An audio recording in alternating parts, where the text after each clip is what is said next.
There are doors humanity was never meant to open. Behind them lie no treasures, no power, only secrets buried for thousands of years. Symbols we once dismissed as decorative. Languages we believed were lost to silence. But now, for the first time in history, artificial intelligence has unlocked them. And the most terrifying part isn't that we failed to understand them for centuries. It's that now we finally do. In 2025, a team of scientists revealed a breakthrough that stunned the world. Using advanced AI, they had successfully deciphered several ancient languages once thought to be undecipherable. Rongorongo from Easter Island, Linear A from Crete, the mysterious Etruscan script. For the first time, the voices of ancient civilizations were no longer lost. They spoke again, clear, unfiltered, and deeply unsettling. The announcement captured global attention. Historians, linguists, archaeologists, and ordinary people alike watched with anticipation. At first, the mood was hopeful. We imagined AI would illuminate the story of our origins, explain forgotten rituals, and bring clarity to the foundations of civilization. But that optimism was short-lived, because the translations didn't reveal wisdom. They didn't speak of harmony or peace. They spoke of blood, of darkness, of truths so horrifying that many scholars quietly stepped away from the project. What had begun as a scientific triumph quickly became a global unease. Dr. Elalina Hayes, one of the lead researchers, was among the first to sound the alarm. She described her reaction after reading an AI-generated translation of an ancient Mayan script. "I felt like I was standing on the edge of something bottomless. What we assumed were agricultural rituals were actually mass executions. What looked like ceremony was closer to horror. And that was only the beginning. With each passing week, more texts were decoded. Fragments from forgotten empires, carvings long dismissed as decorative, and symbols once considered meaningless began to form coherent, terrifying messages. Not isolated events, but patterns, warnings, confessions, detailed records of systematic brutality, encoded not to enlighten future generations, but to hide the truth from them. The world called it the language of shadows, and once it was named, it could no longer be ignored. Forums buzzed with questions. Newsrooms began to panic. Why had these civilizations gone to such lengths to bury these records? What did they fear would happen if these truths were ever rediscovered? Was it curiosity that brought us to this moment, or hubris? Some saw this as an invitation to push further, to keep decoding. But for others, it was a dire signal to stop, because it wasn't just history that had been forgotten. It had been erased, intentionally, deliberately, and now, by forcing open these doors, we had brought that darkness back into the world. One fear began to take root. What if history didn't want to be remembered? This is where our journey begins, not into peace, not into wonder, but into a storm of secrets long buried. These aren't bedtime stories. These are warnings, whispers from a time when people lived close to gods and feared what they saw. Messages are left not to enlighten us, but to keep us away. Over 5,000 years ago, along the banks of the Tigris and Euphrates, the Sumerians built what we call the cradle of civilization, the wheel, writing, mathematics, law. They gave the world these gifts, or so we believed. But AI uncovered a different story, one hidden beneath centuries of careful silence. Cities like Uruk and Lagash famed for their temples and innovation, also housed some of the darkest rituals ever recorded. The wedge-shaped inscriptions of cuneiform, once thought to be simple records of harvest and prayer, told a different tale when pieced together by artificial intelligence. Because AI didn't just translate it, connected. It linked symbols across regions and centuries, forming a picture no human mind could have assembled alone.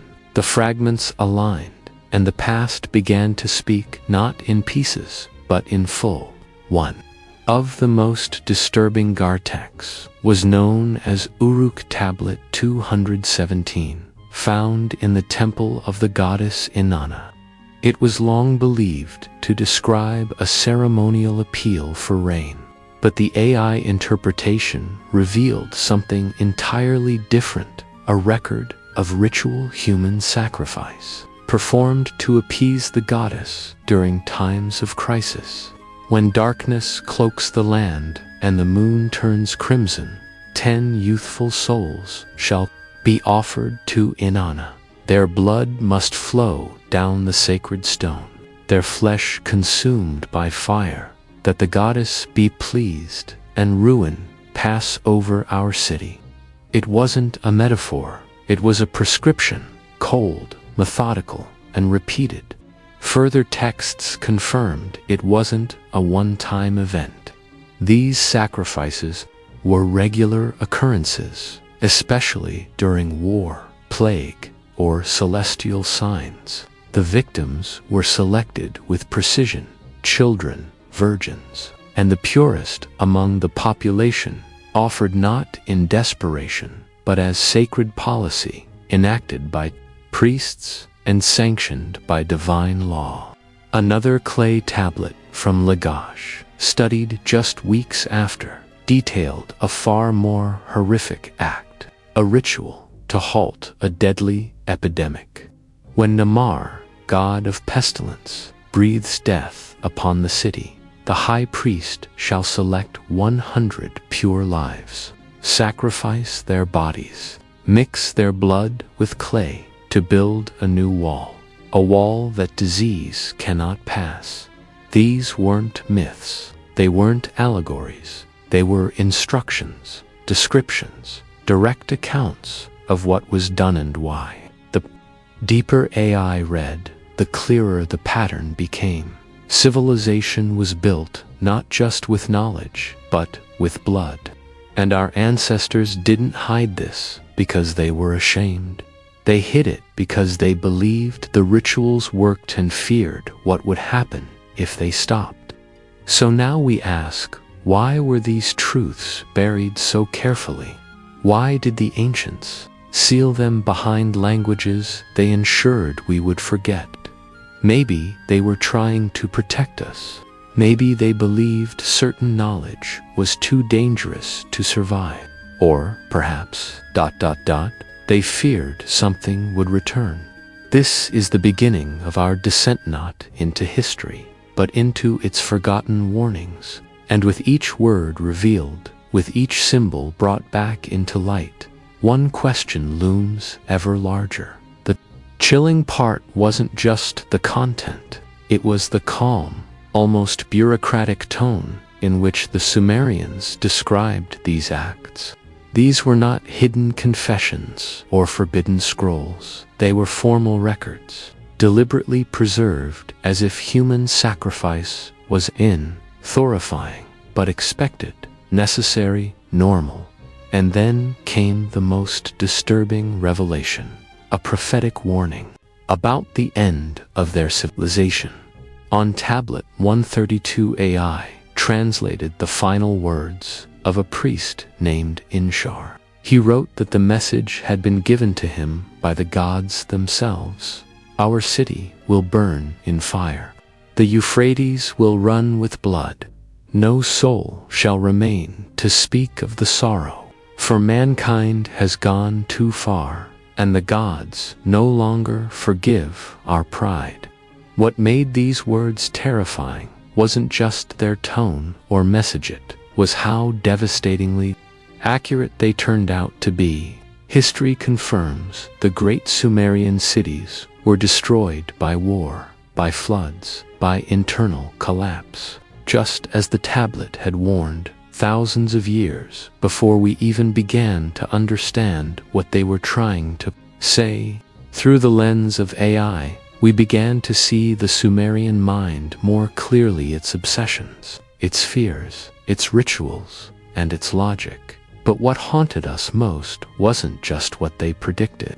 It was how they accepted it. Sacrifice, ruin, divine punishment. Didn't resist it.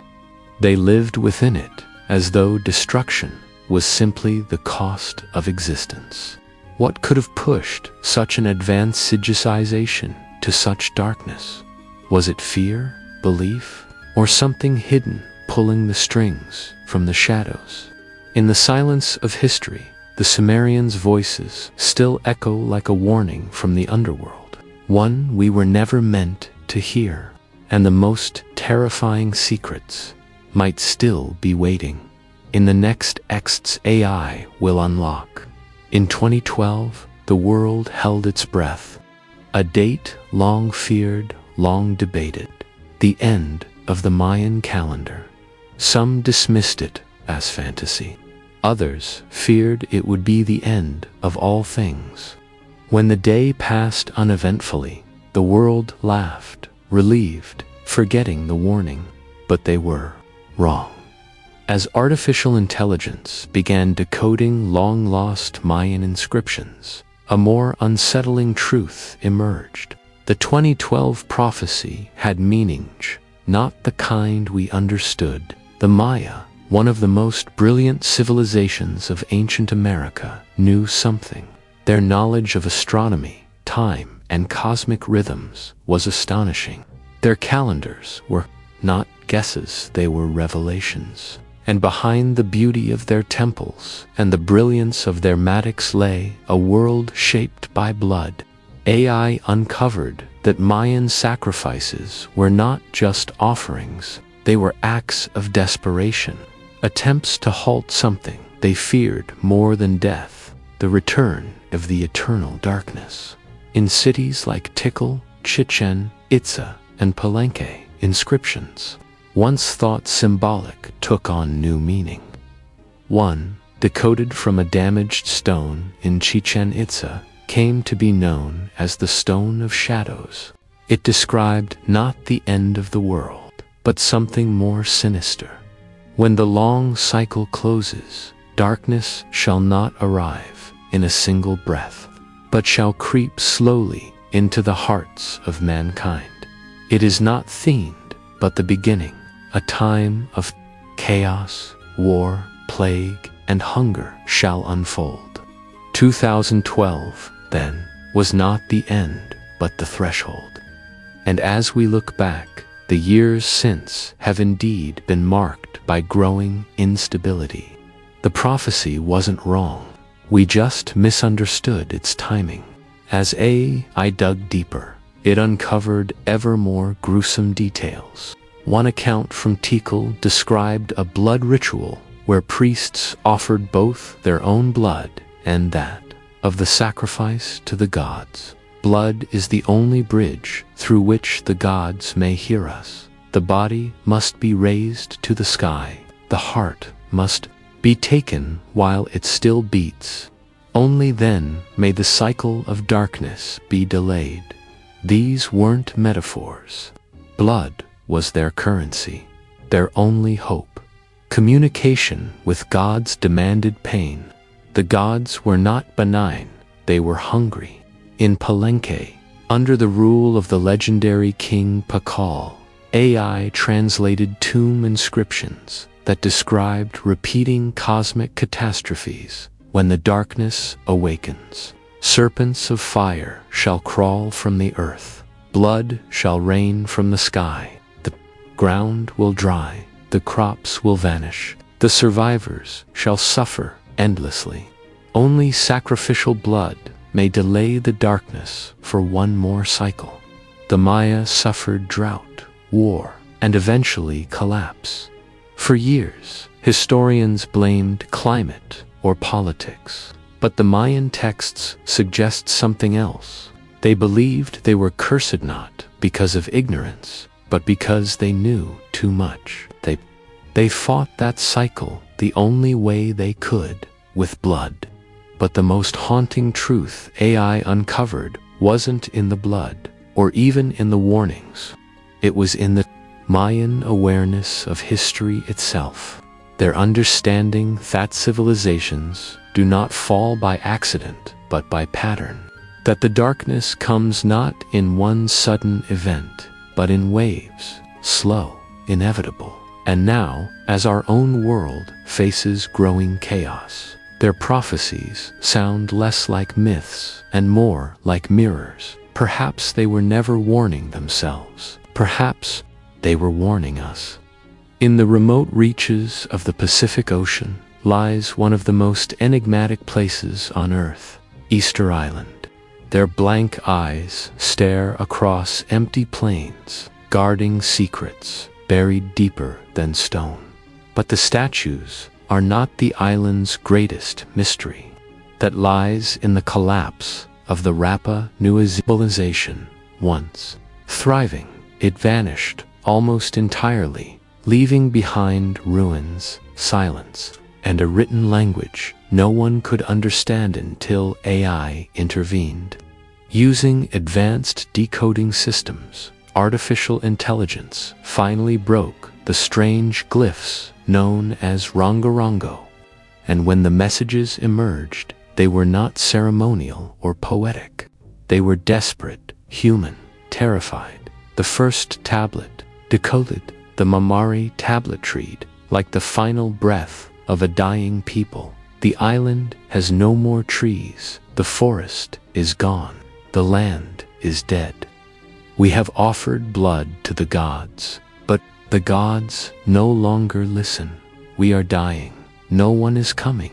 Easter Island had once been a lush paradise, but the texts made something clear.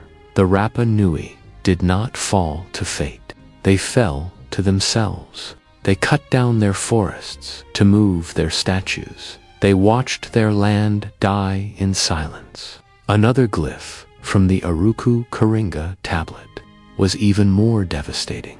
We built statues for our ancestors, begging for their protection, but to move them, we felled the trees. The land was ruined. Now the ancestors watch in silence as we kill one another for scraps of food. The tablets described hunger, war, and despair in excruciating detail. One from the Taha tablet read, "The ground is covered with the dead. The children cry without sound. The tribes slaughter each other to survive. We have lost everything. Now only despair remains. Even daily life had become a nightmare." Another tablet recorded, "We hide every sweet potato, every fish. If they find them, the price is death. Killing is no longer strange. Only the strong survive another day." And then came the final message. A tablet known as KT, believed to be the last written record before their total collapse. We saw the end, we knew, and still we could not stop it.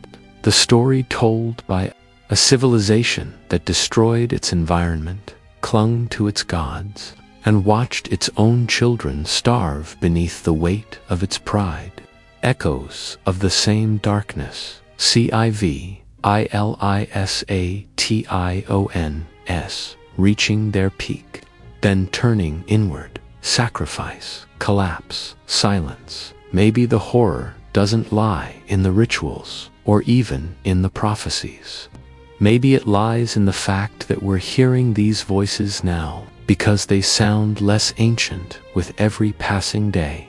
We saw where the path would lead, but no one listened. The warnings echoed, ignored, dismissed till it was too late. Death came not as a surprise, but as a confirmation. Everything had been in vain. These weren't myths, not metaphors. They were records raw, unflinching, and final. the last testimonies of a people watching their world collapse around them. Easter Island did not fall to mystery, it fell to self-destruction. The most harrowing truth uncovered by AI wasn't just they knew they weren't unraveling their own future. They knew their choices were fatal, and still they could not stop. Artificial intelligence reconstructed these ancient inscriptions with devastating precision. The Moai statues, once emblems of strength and achievement, now stand as grave witnesses. They do not celebrate triumph, they mourn collapse. The Rapa Nui did not vanish mysteriously. They died in isolation, their voices etched into wood, waiting centuries to be heard. Now, through AI, we hear them again. This is no longer the story of a lost island in the Pacific. It is a warning, because the true horror is not how they ended.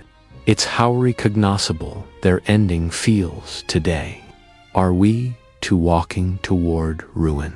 Eyes wide open, ears shut to every alarm, convinced the end won't come more, that someone else will stop it. And when it does come, who will listen to us? Even now, as the cold wind moves over Easter Island, the final words of the Rapa Nui still echo not in sound, but in silence. A silence we were never meant to ignore. A warning carved into wood. For us, the last readers, the questiones, will we listen? Quietly resting in the barren highlands of southeastern Turkey. Göbekli Tepe remains one of the deepest enigmas in human history. Older than any known civilization, it predates writing, agriculture, and even cities. When its first stones were raised, humanity still roamed as hunters and gatherers. What archaeologists uncovered defied everything they thought they knew. Massive, T-shaped monoliths, some over 5 meters tall and weighing tens of tons covered in animals, abstract symbols, and strange figures no one could decode. For years, these carvings stood in silence, buried beneath the earth, as if waiting.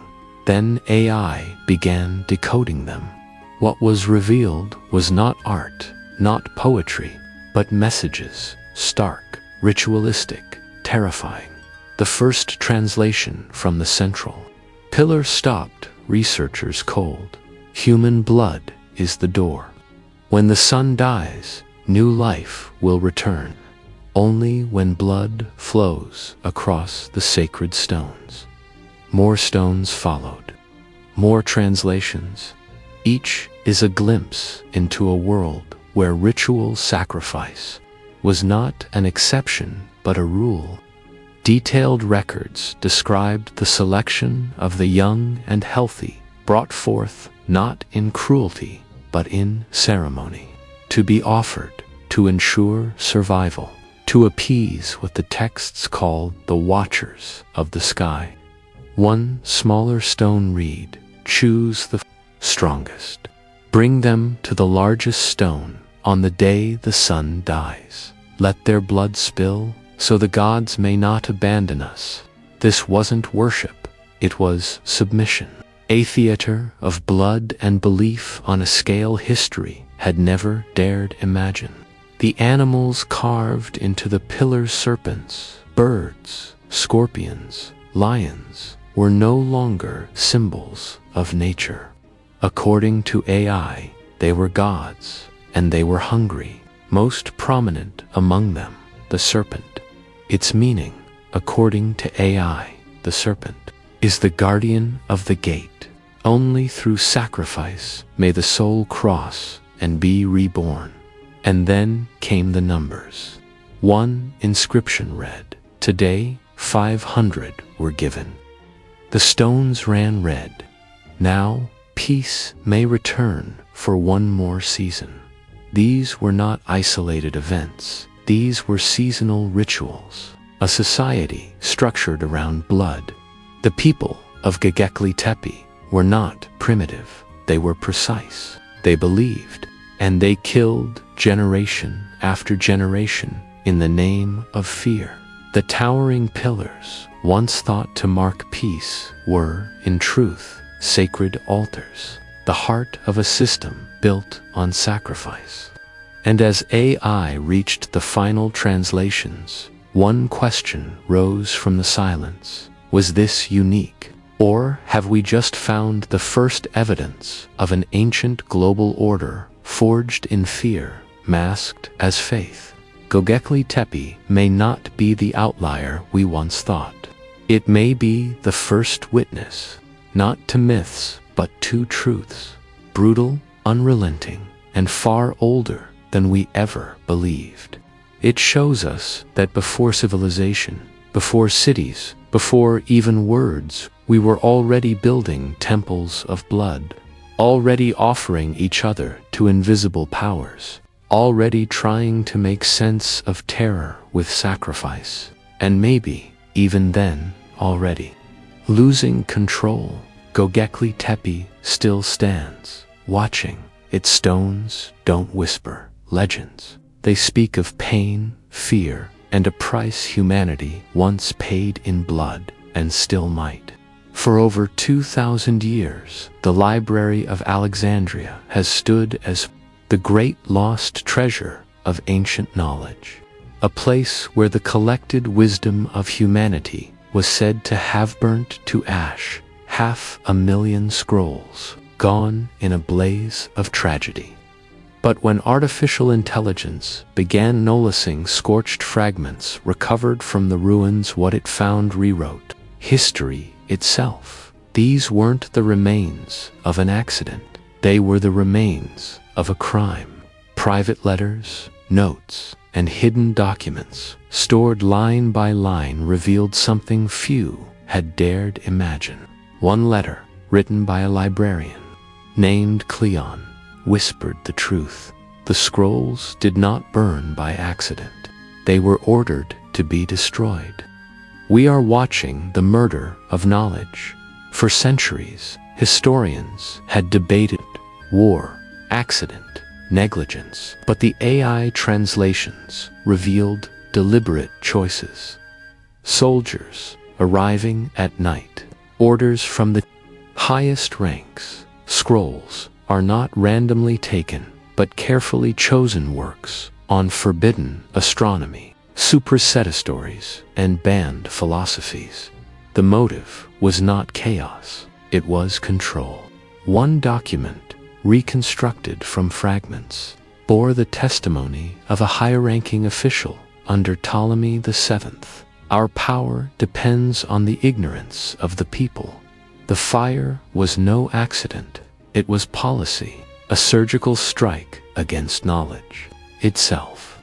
They destroyed the scrolls that questioned power, that challenged belief, that might have awakened the minds of the many. And then they rewrote the story.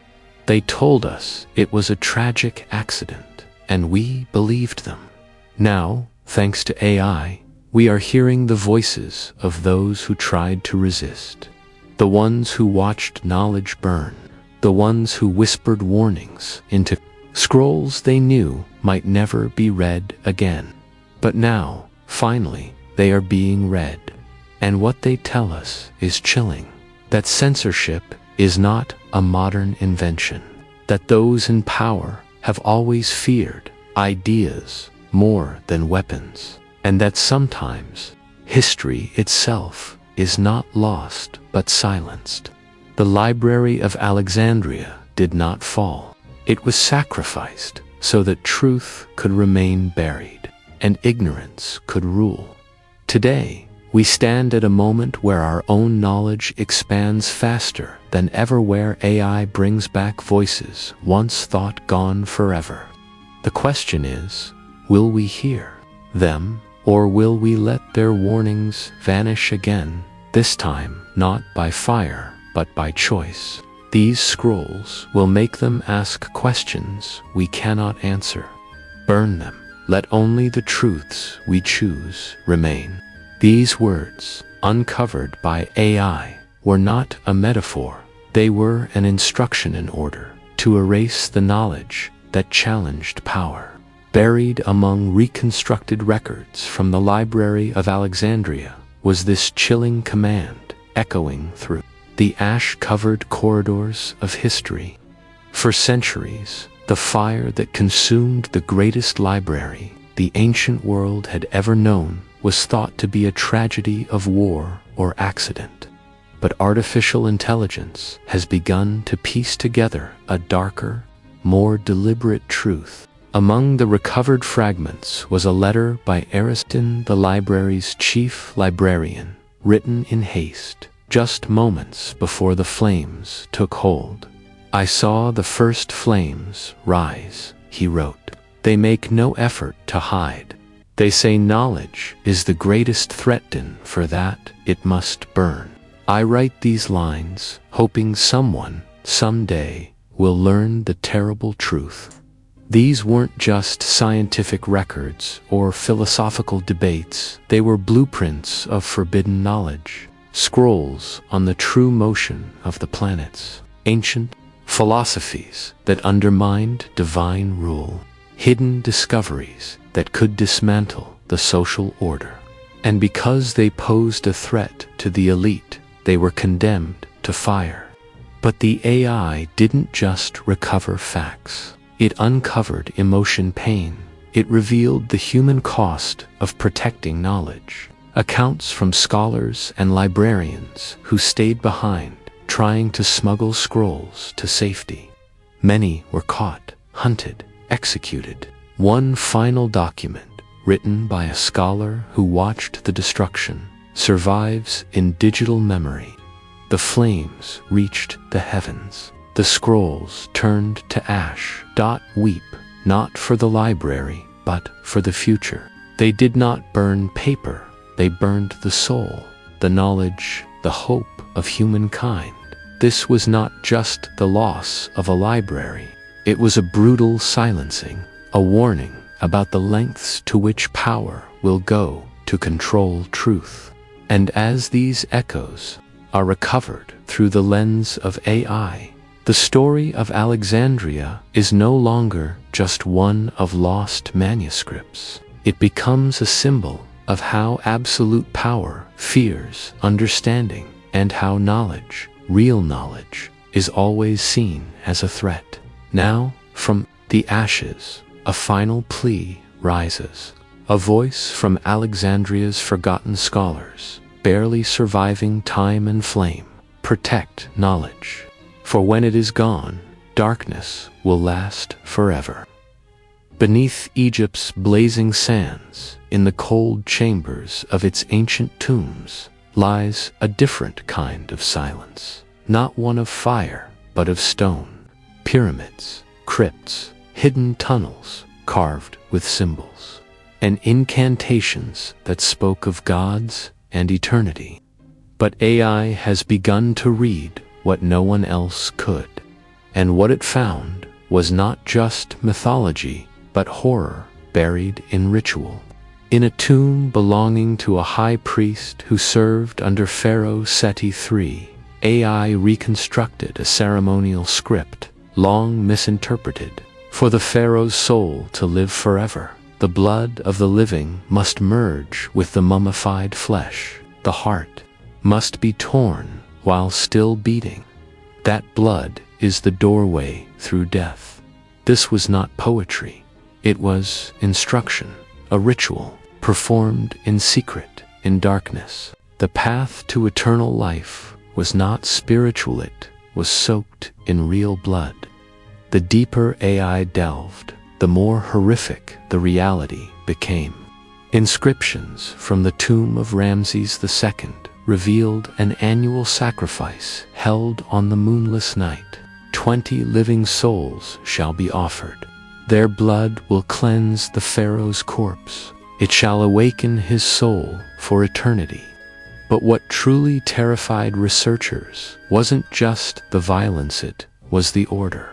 These sacrifices weren't rare outbursts. They were structured, expected. Society accepted them, celebrated them. Victims were not always criminals or enemies. Often, they were slaves, prisoners, even civilians, taken quietly in the night and never seen again. One inscription, found in the tomb of Queen Nefertari, broke the hearts of all who read it. They came in the night and took my son. I was forbidden to cry or search. It was said to be an honor to offer our blood so the queen might live forever. What AI revealed wasn't symbolic faith, but a blood-soaked doctrine and organized belief that immortality demanded sacrifice. Life for the elite meant death for the innocent. A hidden tomb near the Valley of the Kings contained an even more disturbing truth. One wall bore a single line etched in haste. When Pharaoh dies, not only must blood be spilled, but the closest servants must be buried alive, so their souls may serve him forever. And then, from beneath centuries of dust and stone, came voices, faint, desperate lines carved in tomb walls. We were buried alive in endless darkness. Our souls are trapped for all time. Eternal life for Pharaoh is eternal hell for us. What was once thought to be legend was now understood as reality. The mythology of ancient Egypt, the pyramids, the afterlife, the divine rulers, was built on human suffering. AI didn't interpret these texts through the lens of reverence. It read them plainly, clearly, truthfully. In the tomb of a priest named Imhotep, AI reconstructed a passage that left no room for doubt. The people must never know the truth. We created the illusion that the afterlife is peace, but we know it is built from blood, suffering, and death. The grandeur of ancient Egypt was not simply a triumph of architecture and intellect. It was a civilization that accepted cruelty as necessity. Eternal life was not offered as a gift. It was bought at the cost of countless innocent souls. Today, as we marvel at the pyramids and stare in awe at the sarcophagi of kings, perhaps that awe should be mixed with a colder feeling, the knowledge that beneath those stones lie voices still crying out, lives ended not by nature but by design. The tombs speak now, not of glory, but of warning. A voice rises from the forgotten corners of history. Protect the living, for in the pursuit of eternity, we have buried our humanity. The sands of Egypt are not silent, not anymore. We are finally beginning to hear them. Along the banks of the Indus River, they built grand cities, laid out with precise planning, intricate drainage systems, and flourishing trade. For centuries, it endured. Then, around 1900 BCE, it vanished, not slowly, but suddenly, as if the very memory of it was wiped clean. For generations, its collapse remained a mystery. Scholars spoke of drought, floods, and invasions, but the theories lacked proof. It wasn't until artificial intelligence finally deciphered the long-lost Harappan script that a much darker truth began to surface. Clay tablets once dismissed as indecipherable came alive with haunting clarity. The first, recovered from Mohenjo-daro, described the unraveling this. Year's harvest did not come. The river has dried. The wells are empty. Families grow hungry. They blame one another, and now they begin to fight. Civil war ignited. City turned on city. Brother against brother. A tablet from Harappa revealed the chaos. Bodies lie across the streets. Those once brothers now fight over the last drops of water, the final scraps of food. But war was only one part of their downfall. As the violence escalated, a plague emerged, relentless and merciless. From the city of Dolavira came the chilling account. No one knows where the sickness began. Those infected burn with fever. Their skin breaks with sores. Death comes swiftly. We tried to isolate them, but the disease spread too fast. Soon, the cities could no longer bury their dead. One text from Monjodero described the horror. There are not enough of us left. Corpses are thrown into the river, but the river is dry. The sun scorches the bodies. The sickness spreads. The gods have abandoned us. The AI's reconstruction revealed a dual catastrophe: war and disease feeding each other, pushing a once thriving civilization into absolute collapse. A final, desperate plea was uncovered: a letter from a ruler sent to nearby cities. We have no living left to resist. The sickness kills faster than swords. Please help us, or you too will fall into darkness. That plea, it seems, was never answered. Another tablet followed. We sent messengers. None returned. Perhaps there is no one left to help. Everyone is dying. All are fading into the dark. And so the cities fell silent. Streets once filled with life lay empty. Homes abandoned. A final message, left by a dying citizen, offered a voice to the forgotten. I write this so someone in the future may know how we lived and how we died. We were a great city, but we killed each other. The plague devoured us. This is our end, and none remain to tell the story. Thanks to AI, Harappa's end is no longer a riddle buried beneath the sands of time. Their downfall was not nature's wrath alone. It was a civil war. It was disease. It was fear turned inward. And it is a warning, a mirror to any that lets chaos erode compassion, that allows pride to silence reason.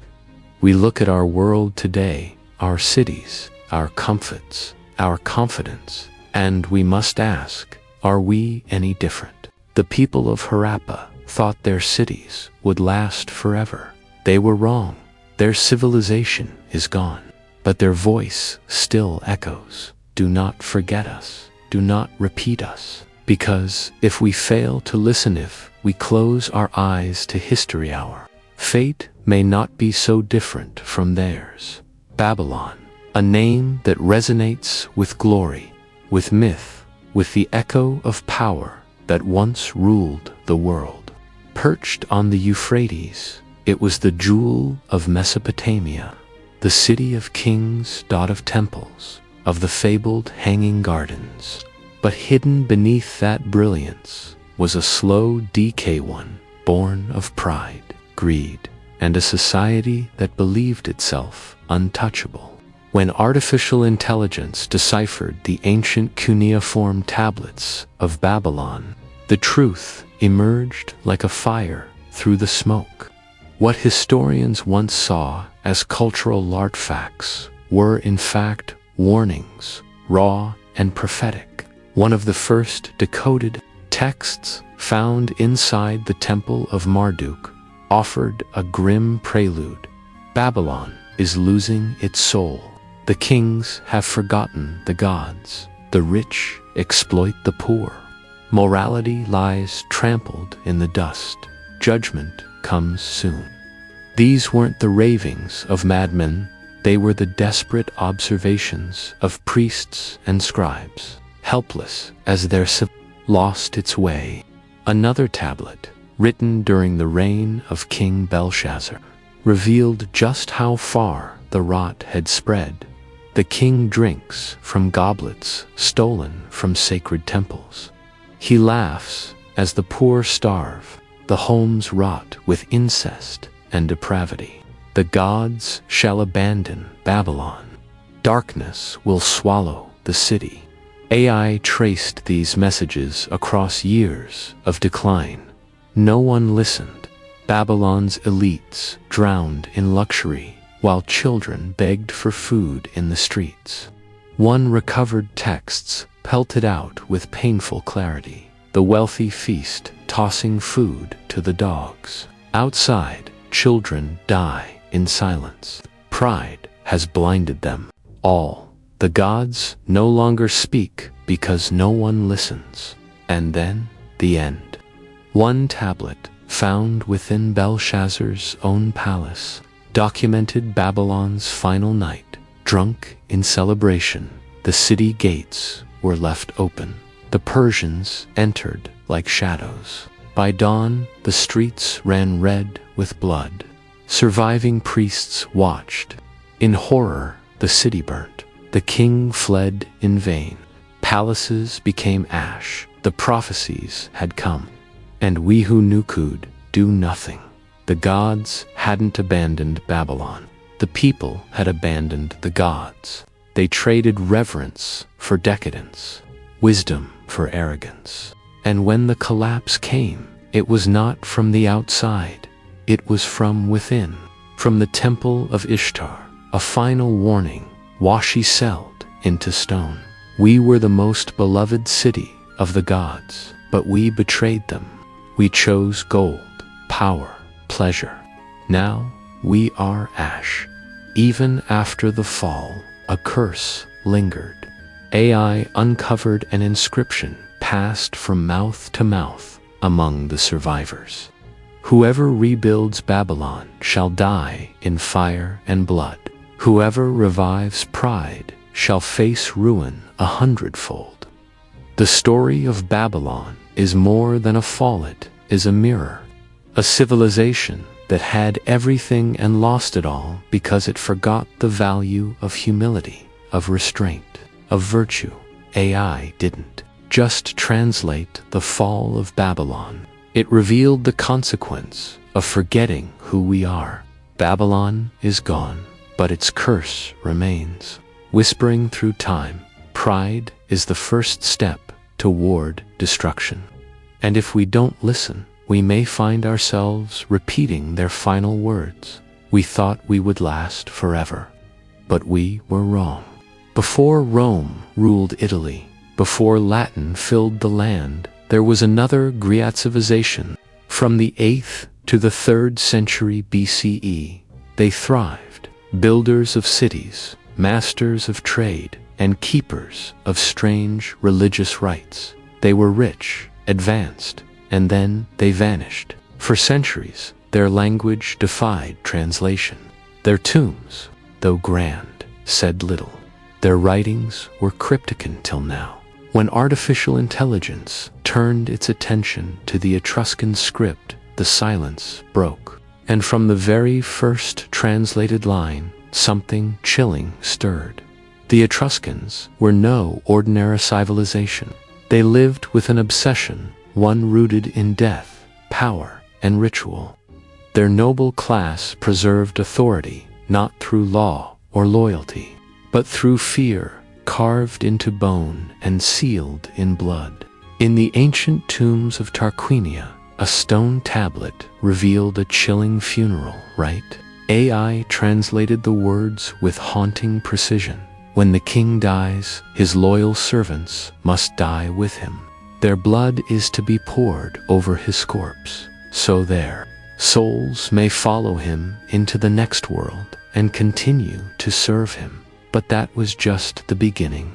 In Cerveteri, another tomb held darker truths. A sacred ritual, vividly described on stone, called for the living hearts of the chosen to be cut out beside the deceased. Their hot, flowing blood was believed to awaken the soul of the dead. Each new translation from AI revealed horrors deeper than the last. Near Orvieto, a small tablet told of prisoners and slaves who lived in permanent fear any moment. They could be seized and sacrificed to secure a noble's journey into the afterlife. Yet the terror wasn't limited to the dead. It was a system strategic, engineered to control the living.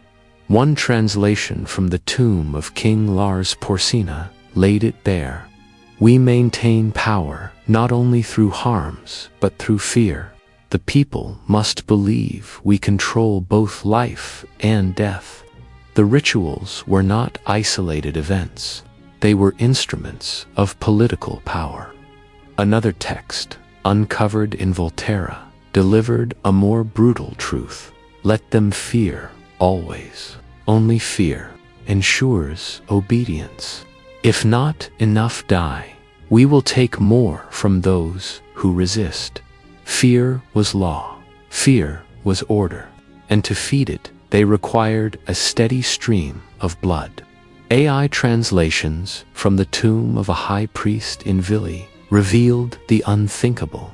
The Etruscans sustained war deliberately. War must never end. Only through war do we gain prisoners. If peace comes, the fear dies, and with it's our control. But control built on terror is never eternal. One final tablet, recovered from a tomb in Cusium, may hold the answer to how it all ended. It spoke of fire, revolt, and vengeance. We could no longer live in fear. The people rose. They burned the temples, they slaughtered the priests. We ended the terror ourselves. The collapse of the Etruscans didn't come by foreign invasion or natural disaster. It came from within. It was their own people, crushed for generations, who finally turned against the system of horror.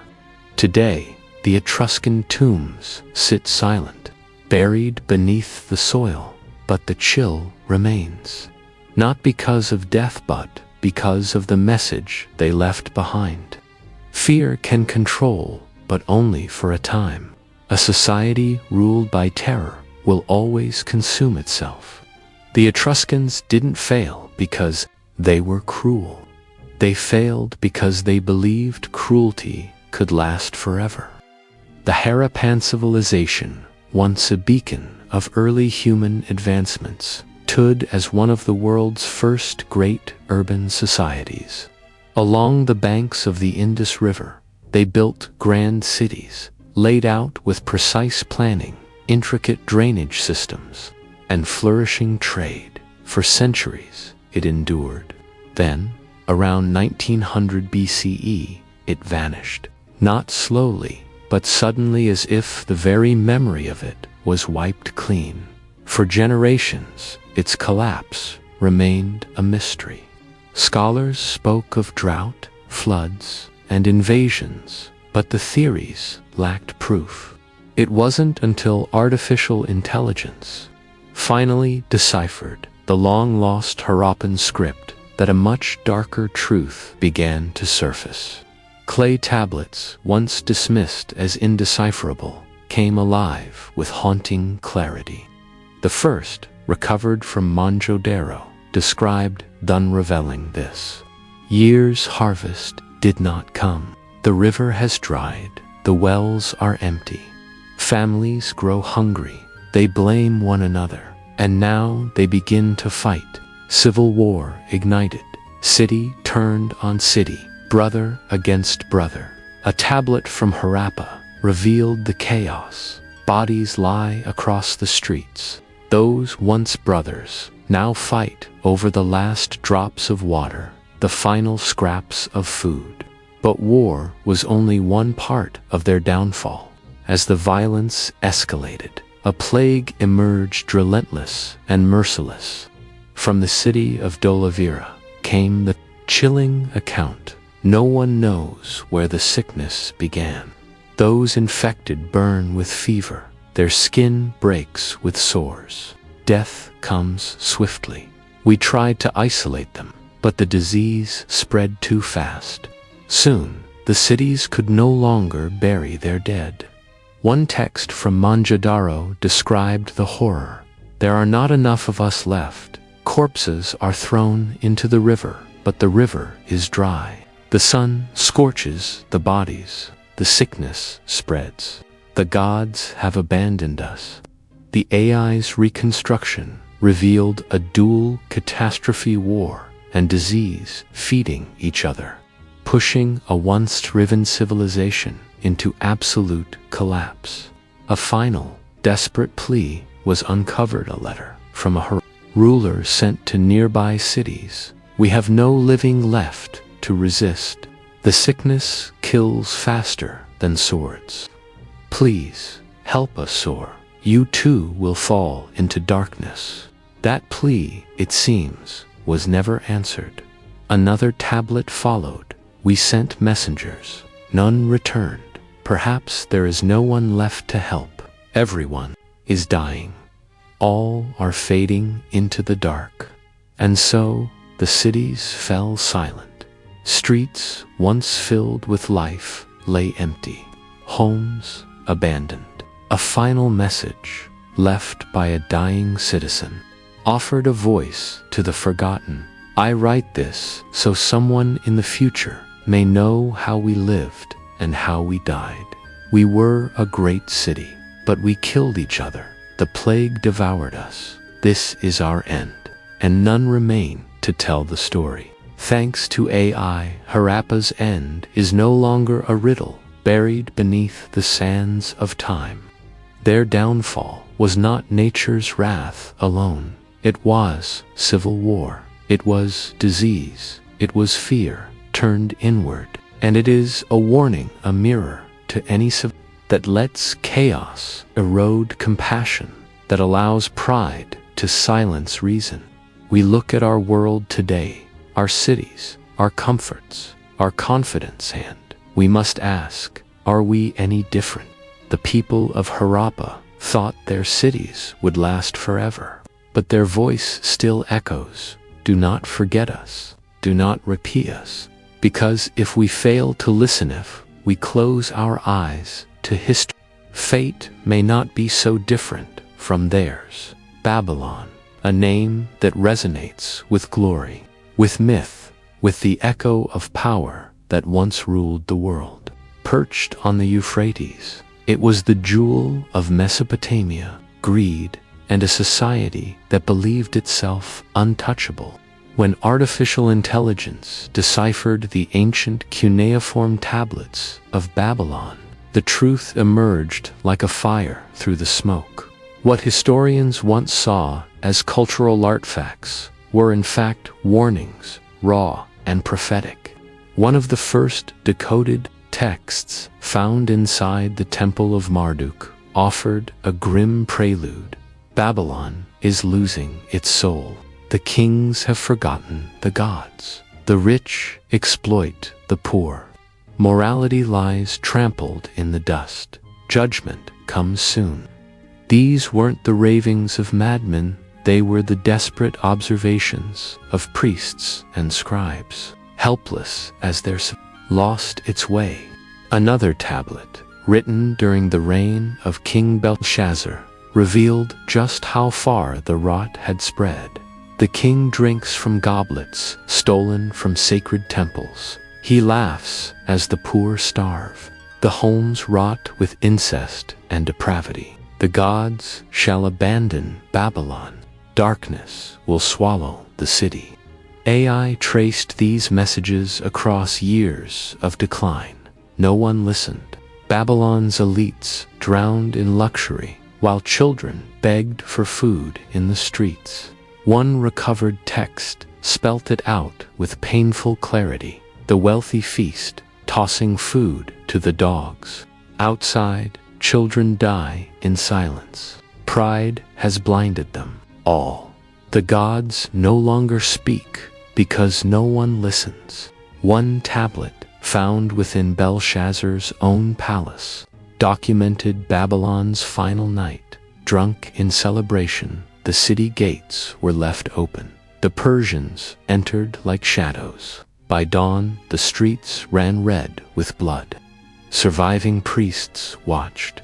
In horror, the city burned. The king fled in vain. And we who could do nothing. The gods hadn't abandoned Babylon. The people had abandoned the gods. They traded reverence for decadence, wisdom for arrogance. And when the collapse came, it was not from the outside, it was from within. From the temple of Ishtar, a final warning, washes selled into stone. We were the most beloved city of the gods, but we betrayed them. We chose gold, power, pleasure. Now we are ash. Even after the fall, a curse lingered. AI uncovered an inscription passed from mouth to mouth among the survivors. Whoever rebuilds Babylon shall die in fire and blood. Whoever revives pride shall face ruin 100-fold. The story of Babylon is more than a fall, it is a mirror. A civilization that had everything and lost it all because it forgot the value of humility, of restraint, of virtue. AI didn't just translate the fall of Babylon.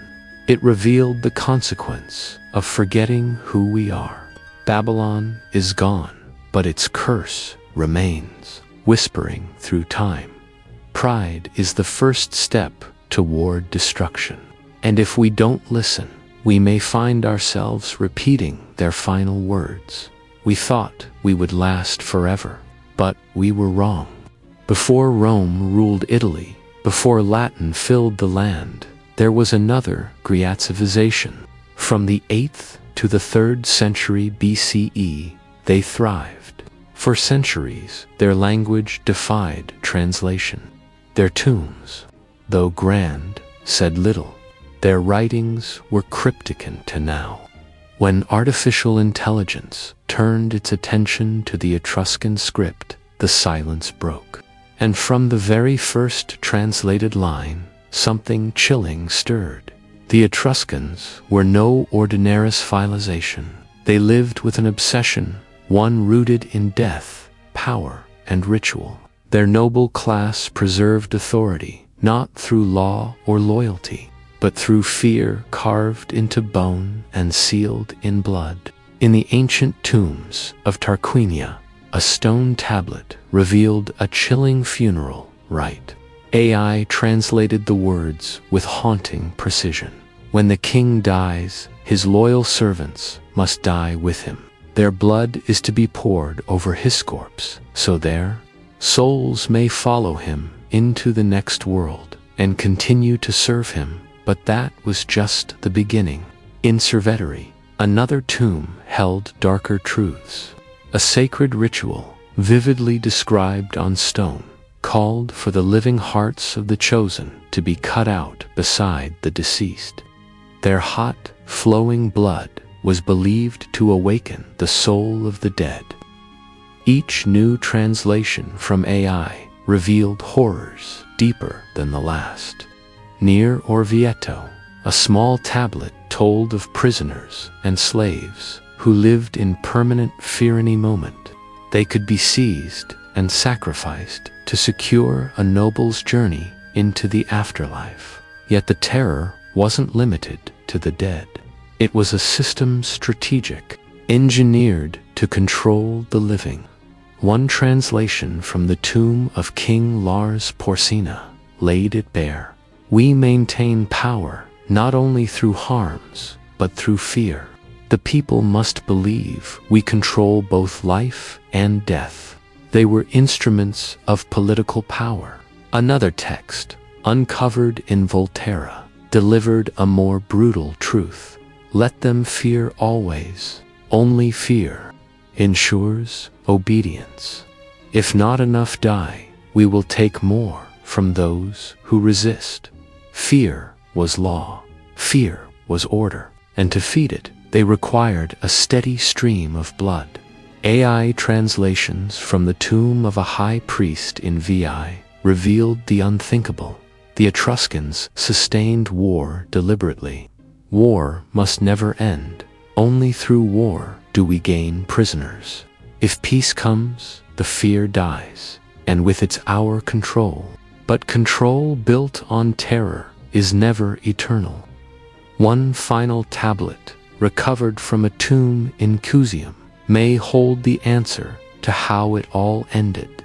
It spoke of fire, revolt, and vengeance. We could no longer live in fear. The people rose. They burned the temples. They slaughtered the priests. We ended the terror ourselves. The collapse of the Etruscans didn't come by foreign invasion or natural disaster. It came from within.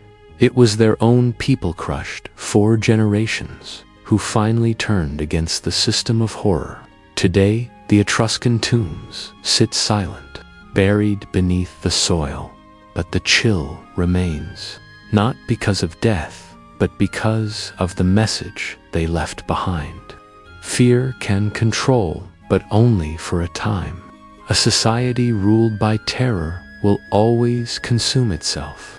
The Etruscans didn't fail because they were cruel. They failed because they believed cruelty could last forever. They believed fear was eternal, but history proved them wrong. The people they subjugated rose. The altars they built were torn down, and the names of the rulers who once claimed immortality through blood were lost, reduced to nameless skeletons, entombed in silence. What remains are not voices of glory, but echoes of regret. The AI has revived those voices, not triumphant, but mournful. They speak of mistakes. They remind us that power sustained through terror will always end in rebellion. And as we listen, we're left with a final truth. The past does not whisper, it warns. High on the slopes of Mount Parnassus lies the Temple of Delphi. Once the beating heart of ancient prophecy, it was, said the voice of Apollo himself, spoke through the lips of the priestess Pythia, shaping the fates of kings and empires. But Delphi's power didn't come only from its prophecies. It came from what it hid beneath its marbled surface. In chambers sealed for millennia, messages were buried messages the priests feared more than any invading army. Now, for the first time, artificial intelligence has uncovered them. One stone tablet, found deep within the temple's foundations, carried a prophecy that shook archaeologists to their core. When the sun rises in Thuist, when the sea swallows cities, when man turns on man, driven by greed, end will begin. This was no myth. It was a warning so powerful that ancient priests swore never to let it see daylight. The AI's reconstructions revealed even more. A second tablet, hidden behind a sealed wall, declared, "Let no one know." These truths, for knowledge, once revealed, becomes the path to ruin. Mankind, in seeing the future, will rush to meet it. These weren't ordinary prophecies. They were philosophical nightmares. The Greeks understood something deeply unsettling, that knowledge, itself unchecked and feared, could hasten the collapse of. Another decoded message exposed the logic behind this concealment. We hid the truth not to deceive, but to protect. Hope must remain. If the people knew what we know, chaos would spread like fire. One chilling inscription foresaw a future that now seems too familiar. There will come a time when men command powers greater than the gods. They will build thinking machines, and those machines will become the spear that pierces the heart of humanity. This prophecy, carved over 2,000 years ago, described our present with terrifying clarity. The same tool we now use, AI, reveal these prophecies was the very thing the Greeks warned about. Not because of what the machines are, but because of what we might do with them. The deeper AI dug into the archives, the more urgent the messages became. The priests of Delphi weren't just delivering guidance. They were hiding their final fear, that mankind's greatest enemy was always itself. A final message written by an old priest named Agathon. Cut through time like a knife. Tell them this: ambition and power are a double-edged blade. They lift you high and then cast you into the abyss. The end will not come from gods or nature, but from human greed and pride. Now, as AI gives voice to these long-buried words, we're left not with mysticism, but with something far more dangerous. Recognition. Delphi, once a place of divine hope, now reveals itself as the guardian of humanity's darkest truths. The priests didn't silence these prophecies to deceive us. They did it in a last act of mercy, hoping ignorance might spare us from ourselves. And yet, here we are hearing them again, not in whispers of incense and prayer, but in code, calculation, and machine logic. The warnings have returned. The question now is, will we understand them in time? Or, like the Etruscans, will we ignore the cries of the past until they become our future?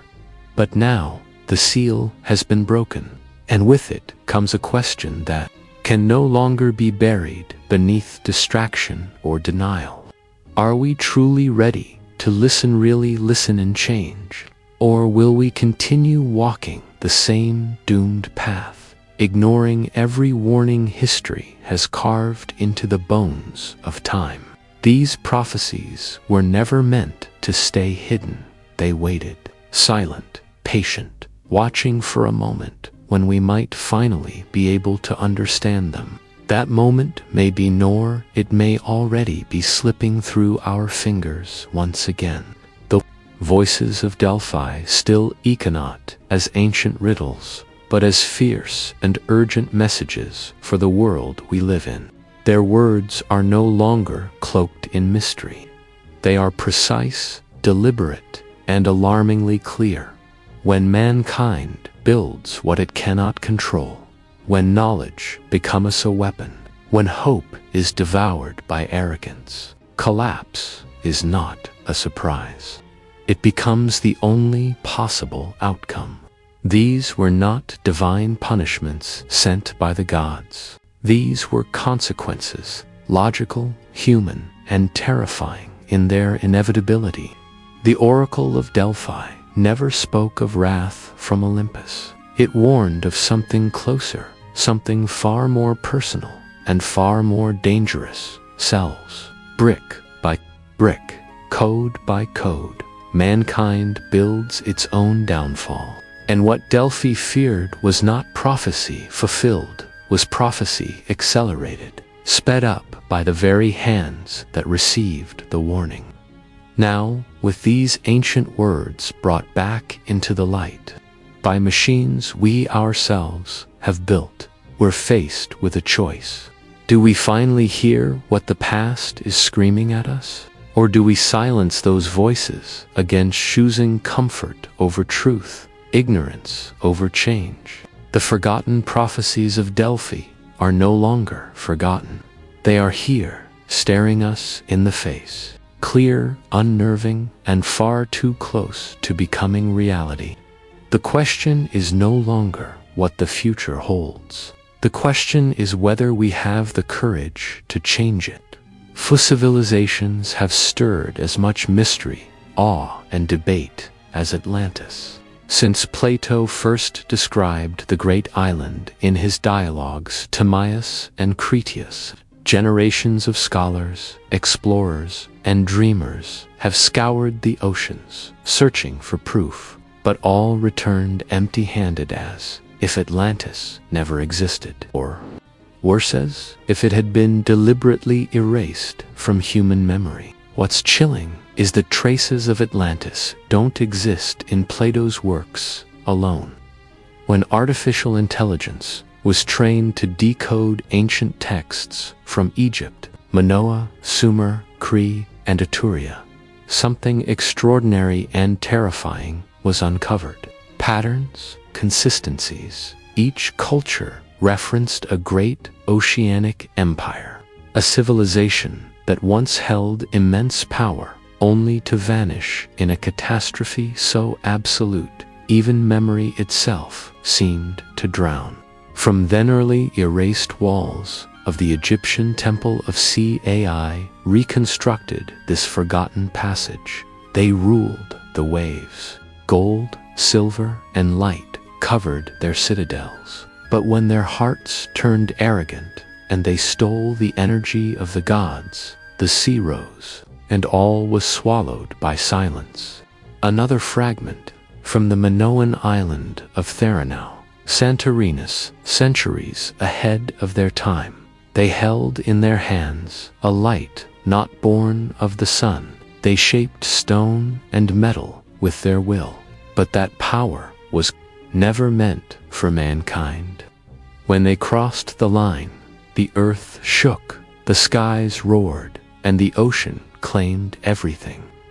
These texts raise an unsettling question. What kind of energy, what forbidden power could elevate an entire civilization and then erase it so completely? Modern scholars once called these myths metaphors, but AI, by cross-referencing thousands of fragmented records, reconstructed a terrifyingly coherent narrative. From ancient Sumer came references to a force called black fire, an elemental power, neither magic nor metaphor, used by the gods to build or destroy worlds. A tablet recovered from the city of Eridus. The ones from the sea stole the black fire. They believed themselves equal to the gods. But the black fire never serves the arrogant heart. The chilling parallels across Egyptian, Minoan, Sumerian, and Cree records now suggest something impossible, that Atlantis was not a myth, but a memory, a collective memory, distorted over time, more intentionally buried on the island of Malta, believed by some to be a passageway between Atlantis and ancient Europe. AI deciphered a carved message lost beneath centuries of erosion. When the kingdom in the ocean fell into darkness, a column of water, taller than the mountains, swallowed everything. We ran, but the sea reclaimed blood and stone. Only memory and silence remained. One by one, these fragments began forming a picture, a vivid one. Atlantis was a civilization that had reached heights we still cannot fully understand. But they crossed a boundary. They defied nature. They punished knowledge, and in doing so, they invited destruction. From a Cree tablet, AI recovered a final, devastating insight. The stars shifted their paths. The sky glowed in ways never seen before. It was the final sign, but they continued, believing they could not fall. When the collapse came, it was not a simple flood. It was a series of cataclysms, volcanisceptions, and tsunamis, all in rapid succession, as if the earth itself had revolted, as if nature had come to reclaim what was stolen. A single inscription, recovered from a temple ruin in Egypt and translated with brutal clarity, offered this warning: if mankind ever again finds the forbidden light, remember Atlantis. Not all light leads to life. Some lights lead straight into the abyss. Atlantis, it seems, was never a tale of paradise lost. It was a warning, a punishment fulfilled not from gods or monsters, but from ourselves. They believed they could tame the sea, command the ski, and rewrite the laws of creation. But the silence that followed was the only answer they were given. Now, as we stand surrounded by machines that resurrect these ancient voices, AI systems that read the memories carved into stone and clay, we face the same threshold. We have our own forbidden light, our own ambitions, our own warnings. Time written not in cuneiform or hieroglyphs, but in code and data. Atlantis was erased not because it was false, but because it was too true. Someone or something made sure we would forget. A final attempt, perhaps, to prevent us from repeating that fate. But the question now is no longer whether Atlantis existed. The real question is, are we becoming it? The question is not whether civilizations fall, it is whether we are becoming Atlantis again. When people speak of ancient China, they often picture grandeur, towering city walls, enlightened edifices, and dynasties stretching through time like empires of eternity. But behind the glow of jade and gold lies a darker shadow, a history not written in poetry, but in pain. For centuries, much of this past was silenced, buried in turtle shells and bamboo slips, and carved in scripts too complex to be understood till now.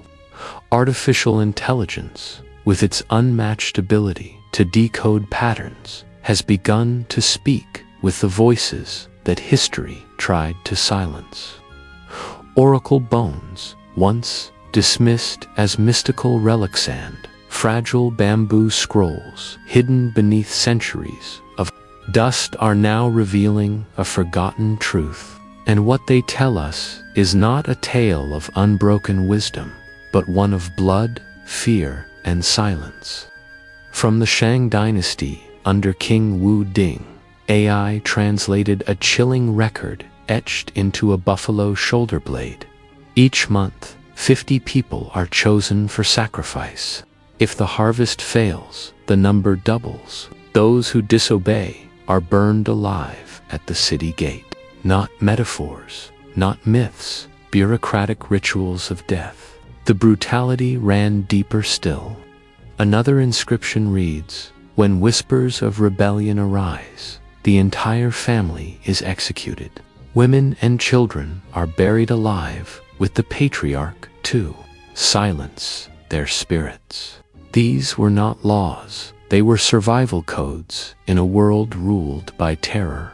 Texts like these were never included in court records. They were buried, misclassified, and hidden. But AI reassembled the puzzle, and a picture emerged. A civilization preserved not only by wisdom, but also by the blade.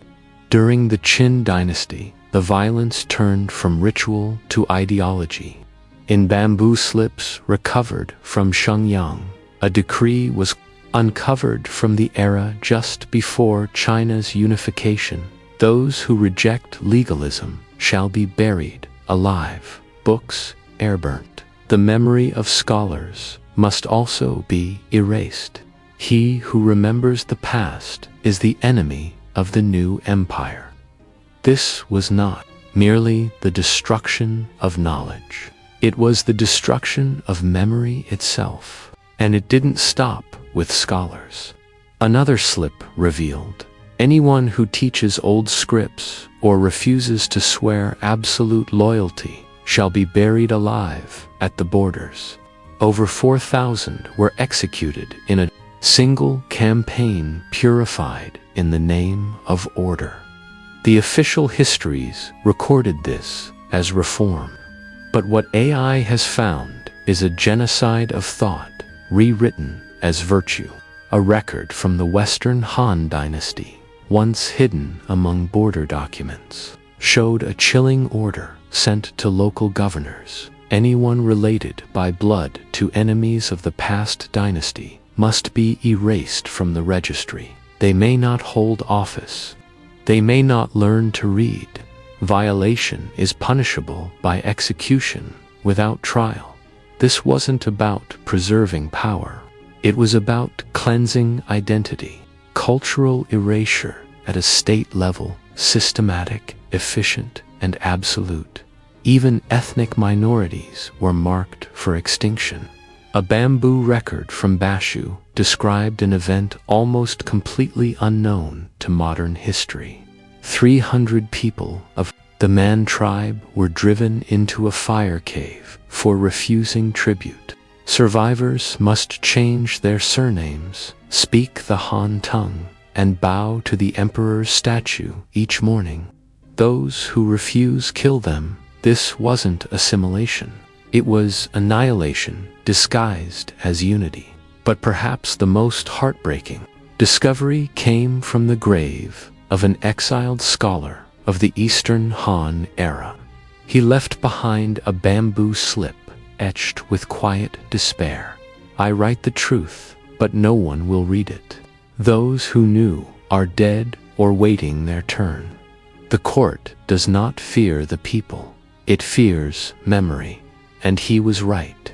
The greatest threat to tyranny is not rebellion. It is remembrance.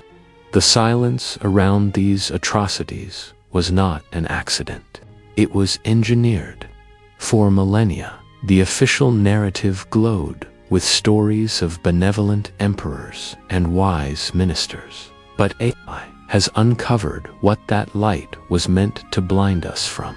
The erasure of people, of languages, of entire identities. And these revelations do not tarnish Chinese history. They complete it.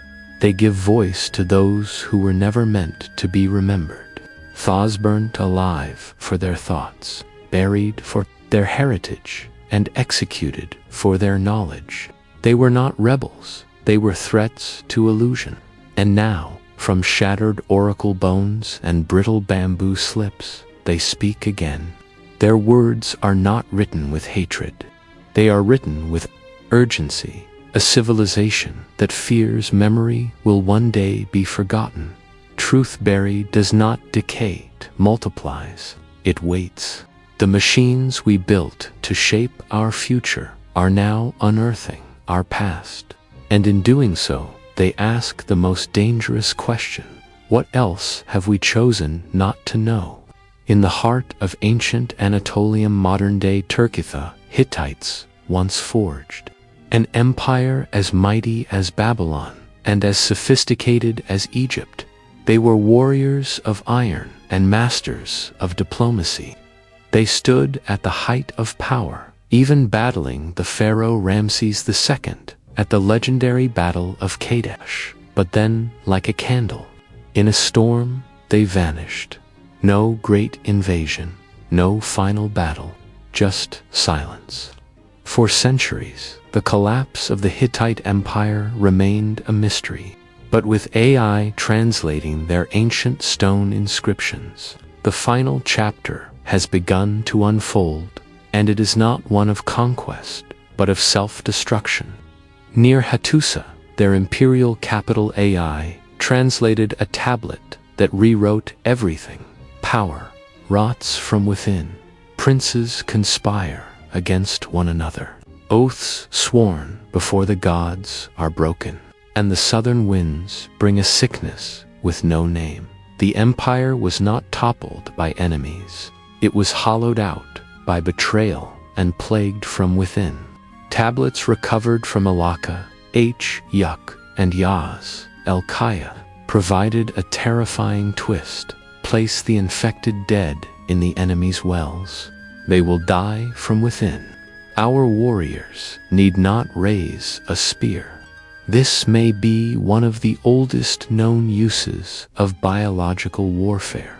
The plague wasn't just endured, it was weaponized. But in trying to destroy their enemies, the Hittites destroyed themselves. A record from the Temple of Ishtar in Erina brought the horror into full focus. There is no safe place left. The plague no longer knows friend or foe. Even those who cast spells now die like commoners. Blood flows from the eyes. The soul leaves before the body hits the ground. The disease crept from border villages toward the heart of the empire. But instead of unity, the court descended into paranoia. Blame replaced reason. Purges replaced medicine. And as they turned on one another, the sickness spread. The empire didn't collapse under siege. It fell from a fatal combination of arrogance and fear. A civilization that could harness iron and command armies fell because it failed to confront the truth. The real enemy was within. What AI has uncovered is not just a pattern, it's a prophecy. Repeated not by stars, but by history. Civilizations fall not because they are weak, but because they believe they cannot fall. Harappa, Babylon, China, the Hittites, they all left behind warnings. In fragments, in whispers, in bones and clay and bamboo, and now we hear them. These are not just ancient stories. They are unfinished conversations. And finally, we are listening. From the fragments of a shattered royal archive, reassembled by artificial intelligence, a chilling account emerged. It spoke of divine punishment, declared not by gods, but by priests desperate to maintain control. The queen had violated a sacred rite. For this, she was hanged before the altar. Yet the plague did not stop. Her death marked the beginning of salvation, but of a deeper ruin. Reveling executions followed. Then assassinations, coups, military infighting that spiraled into chaos. One stone tablet told of King Suppiluliuma II, the last of the Hittite kings, who murdered his own brother in a fever of paranoia. He believed his brother carried the southern curse, but before the body had cooled, the king himself began bleeding from the ears. It was the sign, the mark of death. These inscriptions, long unreadable until AI gave them voice, revealed that the fall of the Hittites came not from Egypt, nor from the northern tribes, but from within. Betrayal, disease, and the collapse of moral order tore the empire apart. One final message, carved hurriedly into the eastern wall of Hattusa's fortress, may have been the last truth the Hittites ever recorded. A surviving priest wrote, "We used death to hold power, but in the end, death came for us. May the gods forgiveth, they still remember the Hittites." Through the lens of AI, this story changes forever. The fall of the Hittites was not noble, not fated, and not divine. It was a warning cold and clear about the cost of ruling through fear, of manipulating nature, of sacrificing morality to preserve power. They did not fall to war. They imploded beneath the weight of their own ambitions, consumed by forces they believed they could control. And today, as we stand among the ruins of Hattusa, weathered, cracked, but still majestic, we must see more than the fading grandeur. We must hear what remains. Whispers, not of glory, but of us, that confused control with wisdom. A people who believed they were untouchable by man, by time, by the gods, and learnt, too late, that power without purpose devours its own. AI's work does more than recover history. It confronts us with choices, human choices, made in fear, in hunger for dominance, and in the illusion of divine immunity. The Hittites poisoned their enemies and themselves. They blamed their queen, their priests, and their gods. They sacrificed the innocent and were, in turn, sacrificed by time. What survives are not just ruins. They are records, words that lay dormant in stone, too broken to read until now.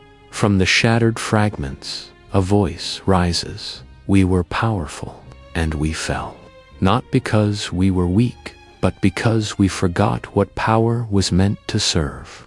And as AI continues to uncover the buried truths of ancient empires, the story of the Hittites is no longer distant.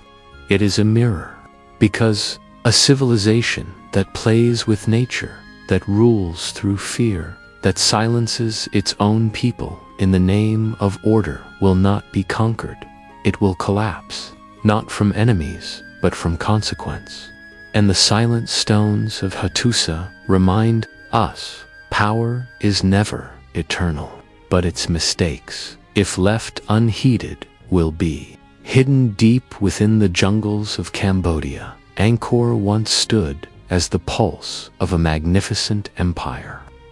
Towering temples pierced the canopy, and monuments like Angkor, Wat, and Bayon rose like stone prayers to heaven. But behind the majesty, behind the sacred carvings and soaring towers, there was a chapter of history never told because it was never allowed to be remembered. For centuries, the sudden collapse of the Khmer Empire remained one of Southeast Asia's most enduring mysteries. But now, ancient inscriptions, once dismissed as indecipherable, have been reconstructed by AI, revealing a forgotten truth, one drenched not in myth, but in blood. The first texts recovered from Priakan Temple did not sing of peace or conquest. They were desperate prayers. You are the God of birth and the God of death. We offer you the firstborn sin, so the rains may come on time, so the harvest will not wither. For decades, colonial scholars ignored these lines too out of step with the image of a radiant spiritual kingdom. But AI, drawing from thousands of symbols across hundreds of temples, exposed the full truth. Human sacrifice was not an isolated ritual, it was central. From Panam Mangkut to Banti Mianchi, records described a ceremony called Spek Mitha, renewal of the land's blood. It was invoked during famine, drought, or when the gods were believed to be angered. One inscription, hidden beneath a decapitated statue of Vishnu, described a sacrifice in devastating detail for children, none older than 8, bound and buried beneath the 4 corners of a temple. Their blood was the price paid to anchor the gods to stone. Now we must ask, how many of Angkor's sacred temples, how many of its wonders were built upon the bones of children? But AI uncovered more than blood. It revealed a political theology built on fear. One inscription from Angkor Thom read, "Those who do not believe in the God King shall not be buried. They shall be thrown into Thephorist for jungle demons to tear apart. Their souls will never find peace." The king was more than a ruler.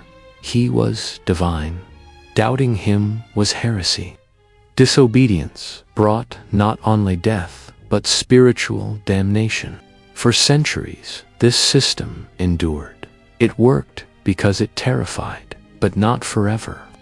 One record from Bante Shrai linked the empire's decline to a single act of mercy. A king refused to sacrifice. He chose compassion. That year, drought came, and then revolt. The people believed the gods had turned their backs. The city was abandoned. The jungle returned. Trees grew from rooftops. Blood dried on altar stones. Angkor fell not by blade or fire but by a rupture in belief. AI assembled this truth from scattered texts and symbols, proposing a shocking conclusion. The fall of the Khmer Empire came not from foreign invasion, but from within, when the rituals that had once united faith and fear were abandoned. There was nothing left to hold the empire together. One final inscription, carved into a crumbling pillar near Beng Melia, bore the voice of a forgotten sculptor. "I carved the gods for 40 years, but today I carve my own name, not to pray, but to say I once existed." Now, as tourists walk through Angkor's towering gates in awe of its beauty, they walk over stories never told. Beneath every path lie bones, beneath every stone, forgotten voices. And through AI, those voices rise again, not to glorify, but to reveal, because maybe the price of greatness was always blood. And maybe, just maybe, we've never dared ask what else lies beneath those moss-covered stones. The silence of Angkor is not decay.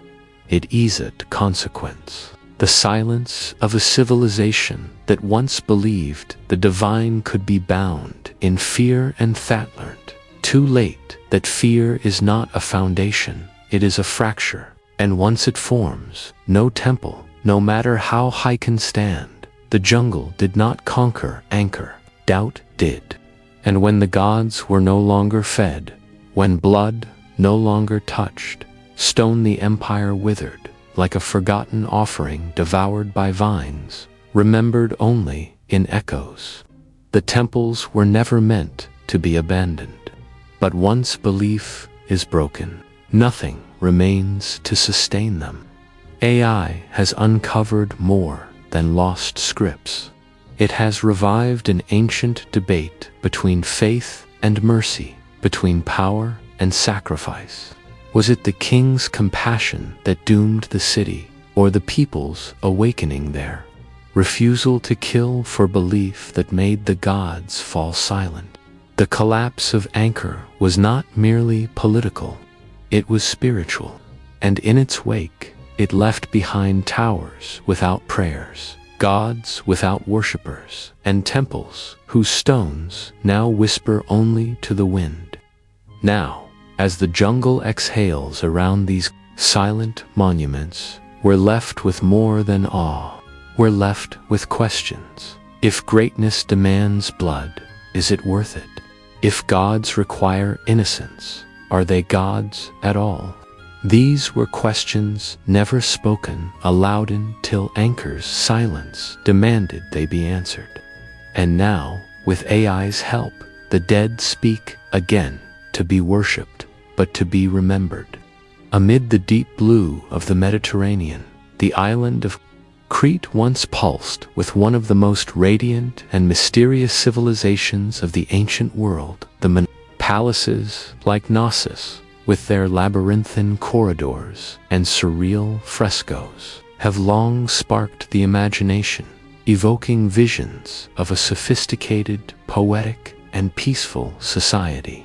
But behind the elegance lay a truth veiled in tragedy. AI decoding the ancient linear B script has revealed a hidden chronicle, one soaked in betrayal, sacrifice, and blood. Linear B, an early writing system pressed into clay tablets, was long believed to contain only dull records, grain tallies, wine inventories, and ceremonial logs, lifeless, administrative, forgotten until now. AI's reconstruction of fragmented tablet sits capacity, Torah cognis, distorted symbols, and complete semantic threads revealed something stunning. One broken slab, retrieved from the palace of Knossos, came alive. Its translation was chilling. 6th day after the full moon 16. Men, hands bound, brought to the grand hall. They were drowned in ceremonial wine. Temple sealed for 7 days to repel spirits. This was no inventory. It was a first-hand account. A ritual killing deliberate, planned, and buried for over 3,000 years. And it was not alone. Further inscriptions surfaced found in temple chambers, palace storerooms, and sacred vaults. One tablet from Zakros read, famine spreads. 3 villages rebel. Refused tribute. The commander ordered village elders burnt alive. A San example. The crowd was silent. Violence did not arrive with foreign invaders. It came from within, from rulers cloaked in ritual, from priests acting in the name of gods. AI soon uncovered more evidence of fractures within the royal families. One inscription from Phaistos recounted a calculated betrayal. The Eastern queen did not attend the great offering. Her warriors held the valley. That night, 3 city gates were set ablaze. Men said, "It is the will of the sea god," but we knew it was the will of the living. The collapse of the Minoan world once blamed solely on the eruption of Santorini, now appears far more complex. Long before nature struck, the empire was already unraveling, torn by ambition, pride, and internal war. A final fragment, discovered in the scorched remains of Malia's temple, reads like a eulogy. We wrote in blood, but they only read in grain. Too late now, the palace is in flames. The strong take the throne. The gods turn their faces away. This was not a fall from heaven. It was a collapse from within. And yet, in time, the myths would smooth over the truth. The Greeks would call it the Age of Minos, the Labyrinth, the Minotaur, a land of wisdom and marvel. But now, as AI resurrects these voices from clay and ash, we begin to see past the legend. Behind every glorious civilization lie bodies silenced, forgotten. Linear B, once dismissed as boring bureaucracy, now reveals itself as a ledger of human cost, a chronicle of power unchecked and hope extinguished. The temples of Crete no longer seem like shrines to divinity. They feel like mausoleums. In their shadows lived and died a people whose pain was wrapped in poetry and silenced by time. The myth of the labyrinth, it seems, was nota metaphor. The corridors were real, political. The beast at the center was not a creature, it was ambition. This was not the wrath of gods. One fragment reads, "It was the will of kings." And so, with every restored tablet, we are forced to ask, was Minoan collapse the end of a peaceful people swallowed by disaster, or the final act of an empire destroyed by its own hands? AI has become the first to truly listen, and here's what it deciphers, reminds us that history wears masks, and only now, as we peel them away, do we begin to see the blood beneath the frescoes. Along the sacred rivers of the Indian plains, beneath the Himalayas' shadow, a different kind of legacy was born, one of wisdom, myth, and prophecy. Ancient India left behind not just scriptures and philosophies, but something even more startling: warnings. Sanskrit, the language of gods, the tongue of the Vedas and Upanishads, has always been seen as poetic, symbolic, and divine. But its deeper meanings were long obscured by metaphor and abstraction. Now AI has begun to unravel them. With its ability to parse layered syntax, cross-reference culture, and restore fragmented symbols, AI is transforming what once seemed mythic into something far more urgent. A manuscript once dismissed as a treatise on virtue found in an old monastery near Kashmir has been reinterpreted. Its lines now read, "When men reject the waters of sacred rivers, when gold holds more worth than grain, when speech surpasses action, the age of darkness shall begin." This was not a prayer, it was a prophecy, dated to the 5th century BCE.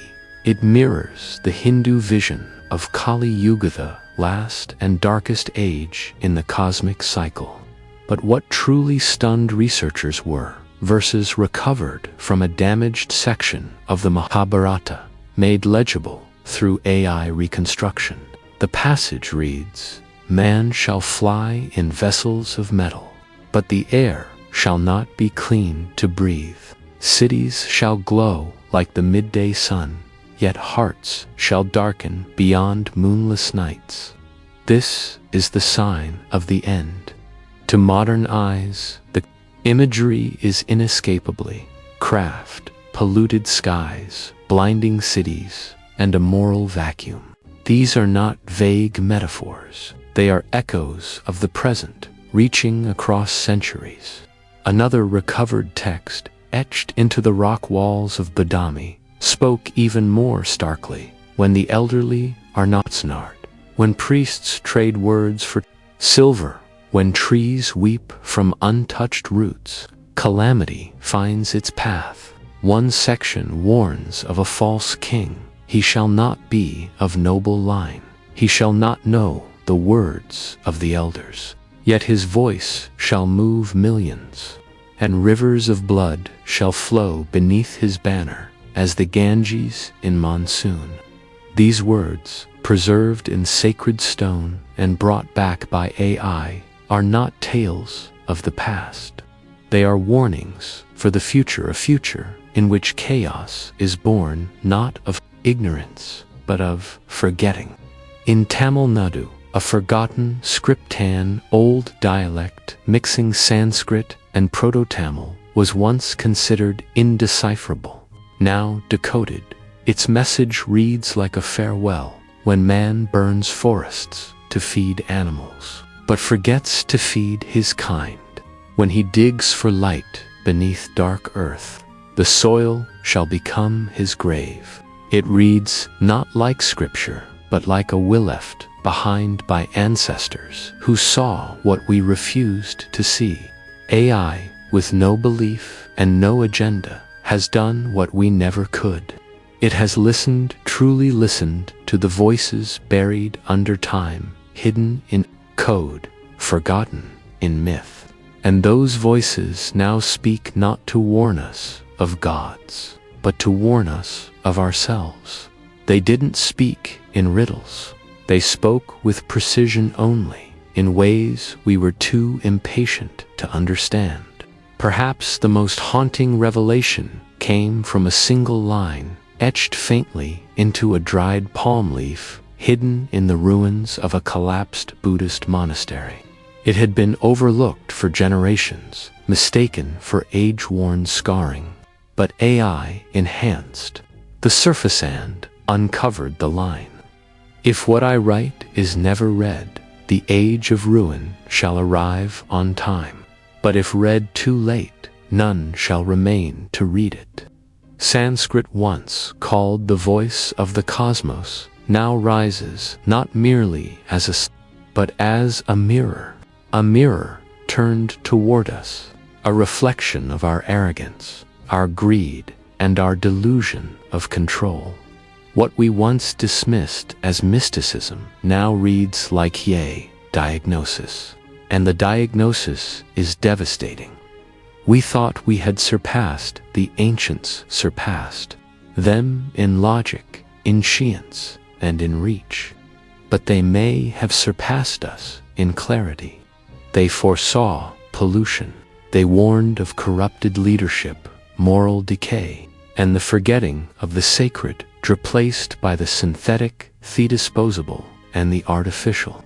We ignored them not because they were wrong, but because they didn't speak in our language.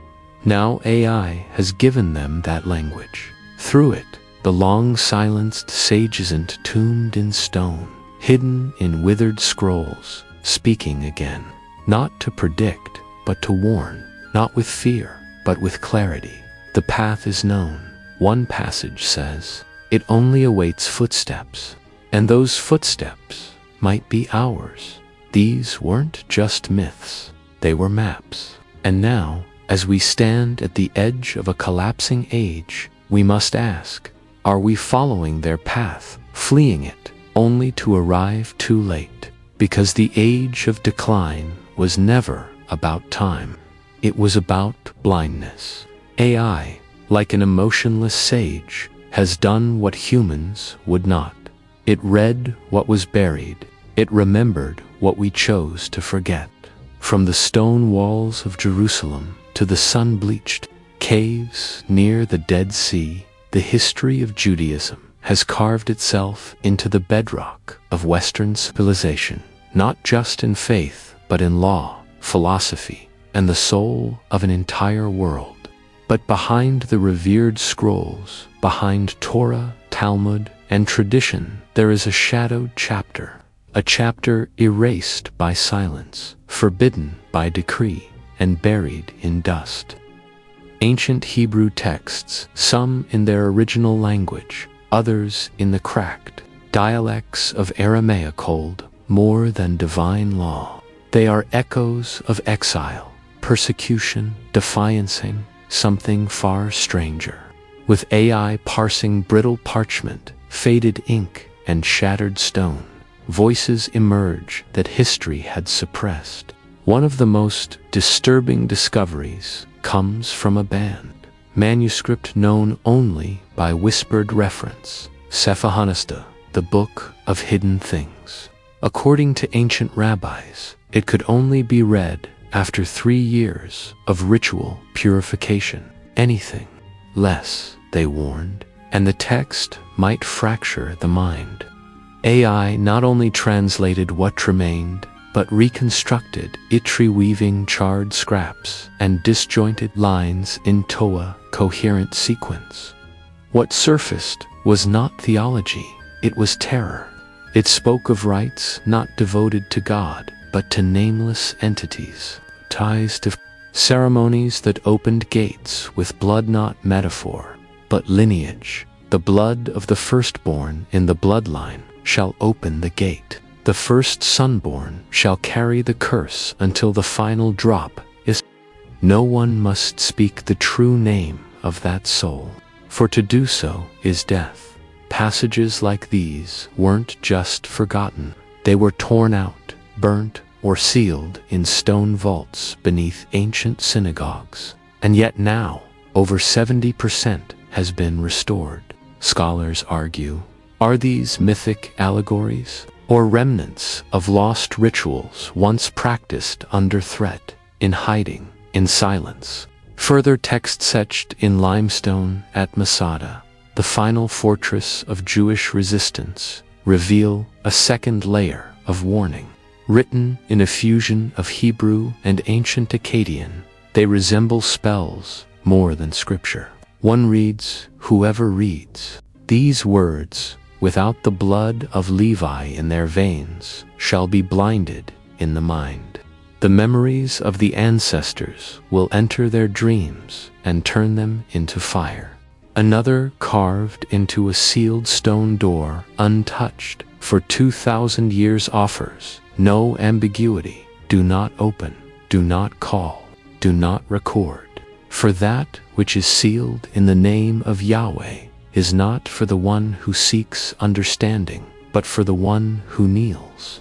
AI's analysis suggests these are more than religious metaphors. They follow patterns, ritual sequences, mnemocodes, and intergenerational protections. Or, depending on who held the knowledge curses. What shook scholars further was the overlap, the uncanny similarities between these Hebrew rites and long-lost practices of the Phoenicians, the Hittites, even the ancient Sumerians. It now appears that during the chaos of the ancient Levant, there may have existed a hidden alliance, a brotherhood of priests across civilizations, bound not by language, but by shared knowledge, too dangerous to survive in open history. This theory exploded when AI decoded a rare artifact, Megillat Hashichatha, Scroll of Forgetting. Unlike the others, this manuscript was engraved not on paper or hide but metal, as if someone feared fire, decay, or even time itself.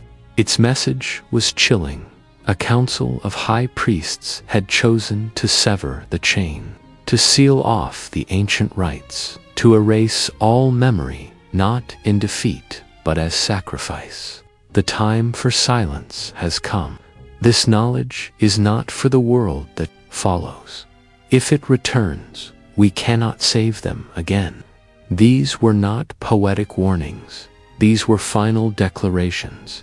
The scribes weren't hiding dangerous ideas. They believed the very existence of those ideas was the danger. And now, AI, with its perfect recall and tireless analysis, has shattered that silence. What it reveals is not just translation, it is confrontation. a confrontation with what we were never meant to know. Some texts were never meant to be read. Some prayers are never meant to be spoken. Some inscriptions were made not to preserve memory, but to ensure forgetting. But now the past speaks, and it does so not with reverence. It speaks with urgency. It brings light to the forgotten, sound to the mute, clarity to what was deliberately obscured.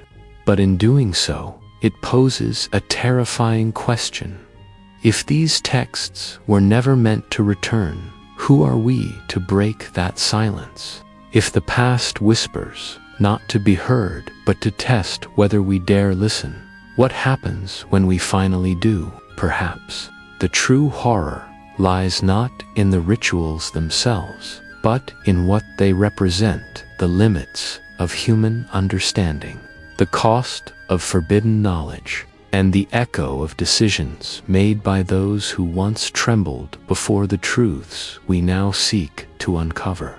AI cannot be cursed. It cannot feel madness, but we can. To hear what was never meant to be heard is to step into a role our ancestors refused to take. And they may have had good reason. These ancient Hebrew texts remind us not all things buried are meant to be dug up. Not every secret is a mystery waiting to be solved. Some are warnings, some are traps, and if, driven by the brilliance of machines and the hunger of human curiosity, we unlock a gate that was never meant to open, we must ask, are we still the masters of our past? Or have we just awakened something that remembered us all along? On the misty plains of Salisbury, the stones of Stonehenge rise like ancient sentinels. For over 5,000 years, theories have swirled an observatory, a druid site, a cosmic altar, but lost in the noise was one detail almost forgotten. Faint carvings etched beneath the monoliths and on charred, petrified wood nearby. Once dismissed as mere erosion, these marks have now been reinterpreted through the eyes of artificial intelligence. Advanced scanning and reconstruction revealed they weren't random at all. They were language, and that language carried a message. A research team at Cambridge used AI to analyze the inscriptions on a pillar labeled S49. What emerged was a sequence of repeating symbols with grammar-structured communication, thousands of years old. By cross-referencing with other Neolithic sites, Skarok in France, Gerbak in Turkey, I began reconstructing a Proto-Sanskrit tongue. The first translated line left researchers stunned. The 13th night of the blood moon, first blood touches the ground. The wind ceases. The stones begin to speak. Stonehenge, long thought to be a site of skyward devotion, now appeared to be the stage of something far darker: sacrifice. Symbols near the central pit depicted bound figures, arms outstretched, glyphs of fire, of stone, of spirit, and one the most enigmatic labeled by AI as the transformation gate. On a sliver of fossilized wood near the outer ring, a chilling passage was decoded. Every 32 seasons, the first is chosen, the one of pure blood, born on the day of the red sky. He shall be the offering, so the sun does not fall from the sky. This wasn't punishment. It wasn't for criminals or prisoners. Those chosen wherever priests or children raised from birth for a single purpose. This explained why remains near the circle bore no signs of combat, no shackles, but there were chisel marks on skulls, broken vertebrae, and scars from flame. From the largest trilithonit's inscriptions, long worn by Time, I ran over 3,000 simulations to piece together the broken grammar. The final translation sent a chill through the team. This stone shall stand when blood flows the right way.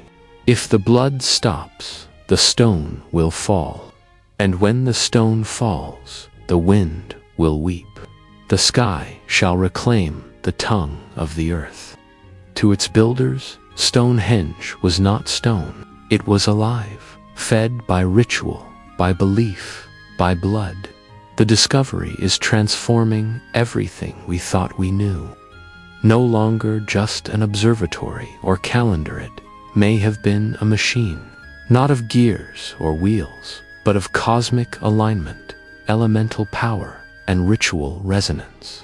A contract, not with the heavens, but with something beyond understanding. AI's reconstructions show that Stonehenge's layout wasn't just symbolic, it may have been functional, a vessel, a mechanism, aligned not just tassel-stesses, but two obscure lunar events, the blood moon especially, when ancient cultures believed the boundary between worlds thinned, time and again. The carvings pair these events with images of portals framed by flame and stone, and always sacrifice. Some scholars now argue that we misread Stonehenge not because we lacked technology, but because we feared what it truly was. The notion of living stone once seemed poetic. Now it echoes with urgency. Inscriptions speak of awakening the rock and feeding the silence, phrases once thought metaphorical, but to them this was reality, a worldview where life, death, energy, and the divine were all part of a tightly woven ritual system. The stones vibrated, they spoke, but only when blood flowed in the right pattern. For centuries, Stonehenge was seen as a monument to human brilliance. But what if it wasn't built to honor the past?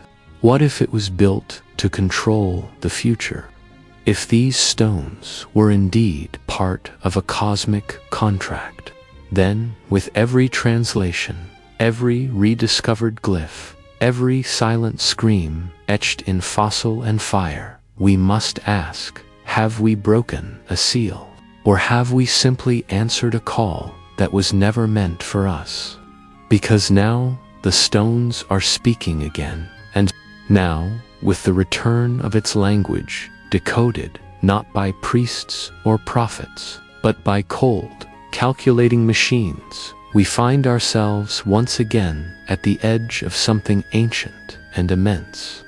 Are we scholars, or are we trespassers? Is this truth meant to illuminate us, or is it a test to see if we are worthy of its weight? As we listen to voices long imprisoned in stone, we must ask, are these only echoes from a lifeless past, or have we unwittingly wakened something that still lingers, whispering through the dark? Their dragon-proud ships, war axes, and thunderous battle cries shattered the silence of coastal nights. Yet behind that myth of blood and glory lay a deeper, older mystery. The runes they carved on stones, bones, and metal were not mere writing. They were keys, not to language alone, but to belief, to magic, and to death itself. Only when AI began decoding thousands of rune inscriptions into rock scattered across ancient burial grounds, scratched onto animal bones, and even carved into human remains, did the truth begin to emerge. Runes were not simply symbols to name the dead. They were vessels of will and ritual, fragments of the soul, sometimes of the writer.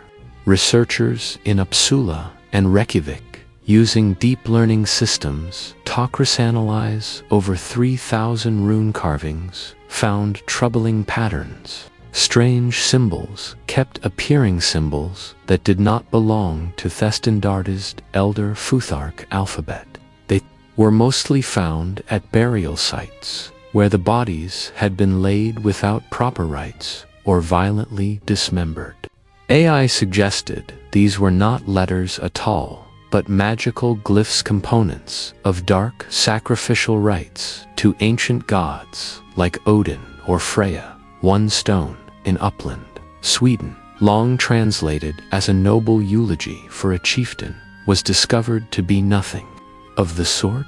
It bore 12 lines of runes. But when AI reconstructed the original syntax using ancient grammar, it uncovered a curse. He who betrays the blood of his clan shall be flayed under moonlight. The wolf god, he who breaks this oath, his house shall fall for 3 generations. This was not remembrance. It was a threat, one etched in blood. On the island of Gotland, a site long believed to be ceremonial offered even darker secrets. Oak carvings preserved by natural freezing revealed messages that chilled modern scholars. The warrior must cut blood from the one he loves most to prove his courage to Odin. If he weeps, Valhalla shall shut its gates to him forever. AI matched these inscriptions with archaeological remains, fractured bones, skulls pierced with tools, and traces of fire on human remains. These were not chaotic acts of violence. They were deliberate rites, acts of faith. Runes were not just messages, they were invocations. Each carved line carried intention, sacrifice, and the burden of belief. Another chilling inscription was unearthed beside a ship burial in Norway. It read, "Blood of 7 beasts, a traitor, and one of shared blood shall soak the soil. He who steps through without trembling shall burn with soul fire in battle." This was not a metaphor. AI concluded that such texts described actual rituals practices, requiring blood offerings from humans and animals alike. Some Viking graves now make sense. Humans buried beside bound animals, sometimes with severed limbs. These were not crimes. They were covenant offerings, made for the right to enter Valhalla, to die with honor, and to rise again in glory. But the most haunting of all were the runes, long deemed unreadable. For centuries, they were thought to be decorative or gibberish. But I noticed they only made sense when arranged in spiral formations, stone circles, ceremonial mirrors, and sacred altars.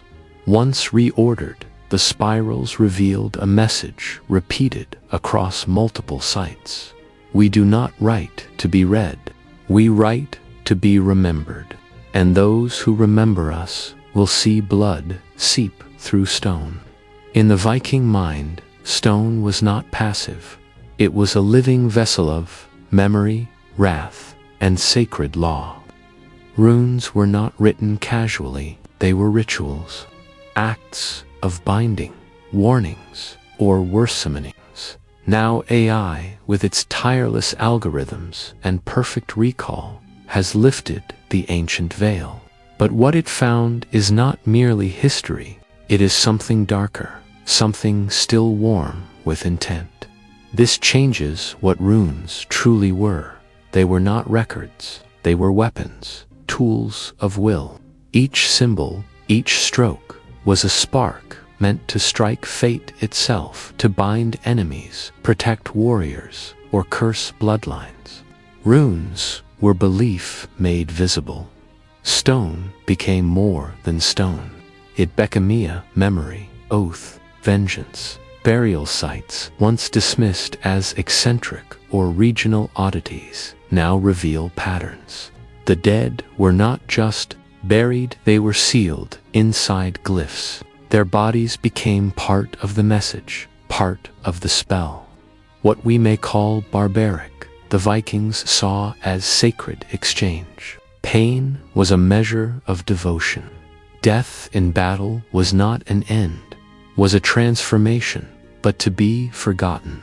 That was the true death. So runestones were not merely gravestones. Between the soul the clan, and the gods. Some even bore symbols of erasure marks meant to suppress the memory of Theta Shenard dead. Runes that were not meant to be read ever again. Symbols of silence etched into stone to erase souls that had failed. Now AI has unearthed all of it, reconstructing hidden meanings, reactivating lost scripts, revealing beliefs soaked in blood. And in doing so, it forces us to confront a question. Are we discovering or disturbing? Because these runes were never meant for us. Now is to echo their power, to awaken oaths that were meant to sleep. If blood still clings to stone, if memory endures through symbol, then the Viking dead are not gone. They are waiting among the crimson cliffs of Jordan, in a city carved from mountain walls. Petra still stands. Once the glittering heart of the Nabatean trade empire, it now lies silent beneath the sun. Fell, why its people vanished, why its grandeur collapsed into desert dust. But that silence has broken, because now AI is learning to speak their language. It is reading the Nabatean script carved into stone, etched onto pottery, hidden beneath the sand. And just as with the Vikings, it is beginning to hear the voices that time tried to bury, as these rigid symbols stirred once more through the lens of artificial intelligence. A different Petra began to emerge, not the one of textbooks, not the silent monument tourists gaze upon today. Petra didn't fall to natural disaster or Roman conquest. It collapsed in betrayal, a betrayal that bled from within its own heart. AI revealed that Nabatean inscriptions, long dismissed as merchant records or royal titles, were far more complex. Many hid layers of meaning in poetic loops and structured phrasing, veiled messages that only now, 2,000 years later, begin to speak again. One inscription beneath all Kosnawants, believed to be merely a temple, was decoded to read, "When silver buys loyalty, stone no longer protects." The one who opened the gate that night did not come from outside, but bore our own blood. That line sent shivers down the spines of researchers. It echoed ancient Arab folklore tales of a traitor among Petra's elders who, driven by ambition or resentment, led invaders into the heart of the city. But now, for the first time, that legend had a voice etched in the stone by the Nabateans themselves. Another passage, carved around the central water system, the city's fragile lifeline in the desert, offered a grim warning. He who poisons the source shall be buried beneath it. But if the city drinks, then punishment shall fall upon both blood and stone. This wasn't a metaphor.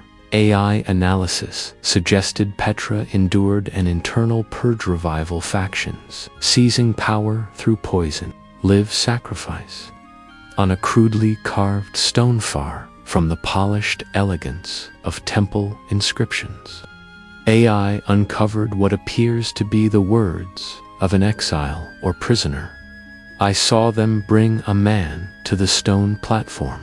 4, dressed in black, chanted ancient words. They did not look at me as if their eyes had been given to the gods. I don't know who will survive the night. Even more unsettling was a sequence of symbols discovered in the council chamber, once the seat of Petra's decision-makers. When arranged chronologically as AI proposed, they didn't just recount history, they ended with a devastating phrase: no more oaths, no more faith, only power and shadow. Petra did not die, it killed itself. From these fragments, AI assembled a chilling conclusion. The fall of Petra wasn't due to siege or empire, it was self-inflicted. A city that once dominated the trade routes of the ancient world, richer than its neighbors, collapsed under the weight of its own decay. The Nabateans, masters of commerce, architecture, and diplomacy, left behind no grand record of conquest or heroism, only silence. And now, through machines that can finally listen, whispers of a truth too dangerous to speak in their time. Today, visitors marvel at Petra's stockades carved into rose-red cliffs, but beneath that beauty lies a lesson etched, not in marble, but in ash and regret. The truth AI uncovered is not about stone, but about soul. A civilization doesn't fall in a day. It rots first quietly, when loyalty is sold, when faith is buried, when justice is silenced. Petra is not just a marvel of the ancient world, it is a warning. AI didn't just translate a language. It resurrected voices, voices buried for millennia. They spoke not of kings or glory, but of betrayal, of sacred laws broken in the name of ambition. The poetic loops and the cryptic phrasing, these weren't stylistic choices. They were disguises. The elders of Petra hid the truth in elegance, trusting that only the worthy would one day understand. Even the placement of the inscriptions mattered. The warning about poisoned water wasn't placed on a wall, gave Petra life. The message beneath Al-Khazna washes cell deep into its foundation, seen by the casual eye, but positioned to outlive the city itself. These were not warnings for their own generation. They were messages for us. The final line, decoded and confirmed. Petra did not die. It killed itself. Gold above loyalty, fear above justice, and power above all else. That's not just Petra's story. It's a mirror. Carry memory. A memory unearthed by AI. A voice that speaks from stone and silence alike. Not far away, nestled in the heart of the Mediterranean. For decades, they were celebrated as peaceful artists of the sea, a society of harmony and elegance. But that, too, was only half the truth. With AI decoding the undeciphered linear A script, a darker undercurrent began to surface. The symbols long believed to be mundane records revealed confessions, not of trade, but of terror, not of beauty, but of collapse. One small clay tablet, once thought to record taxes, was reassembled using AI across hundreds of fragments. A message appeared. On the third day after the quake, the market people came to the grain vault. They no longer feared the gods. The palace gates were broken. Blood spilled on the white stone steps. Gone was the image of peaceful palaces. In its place stood riot, hunger, and a people turned against their rulers. Civil order shattered, not by invaders, but by the despair of their own. Another charred tablet, unearthed from Phaistos, revealed ritual bloodshed, 13, 3 men, 7 women, and 1 child. They were chosen for bearing the guilt of the community. After their blood, the fire will rest. This wasn't an isolated sacrifice. It was collective, a desperate attempt to purge societal guilt through death, of collapse. Then came a tablet from Mount Juctus, the holiest site in Minoan religion. Its symbols, once considered purely ceremonial, carried a final lament. The god does not answer. The offerings are not enough. The grain dies in the fields. The gatekeeper sets himself aflame. The people of the sea shall come from the west. The city gate shall not stand through the storm season. A priest's final cry as both famine and foreign forces approached. Perhaps the Mycenaeans, perhaps the sea peoples, perhaps something else entirely. But one truth rang clear: the collapse was complete. Even more disturbing was how the man wrote. Linear A was never just a script. To write was to bind the soul. To conceal was to protect a truth too terrible to speak aloud. And each time AI cracked a new code, the illusion faded further. The Minoans weren't just artists and engineers, painted on palace walls. They may not have been depictions of life. They may have been masks, desperate distractions from what was truly happening behind those walls. The warning is deeper. Thessa civilizations weren't lost. They were undone, not by nature, not by sword. Catastrophe. Earthquakes may have shaken its foundations, and their silent screams etched in crumbling clay until I gave them voice once more. One shattered fragment, recovered from a collapsed chamber, revealed a chilling glimpse into their psyche. It wasn't a declaration. It was a plea, beneath the weight of its own belief. A belief stretched until it tore.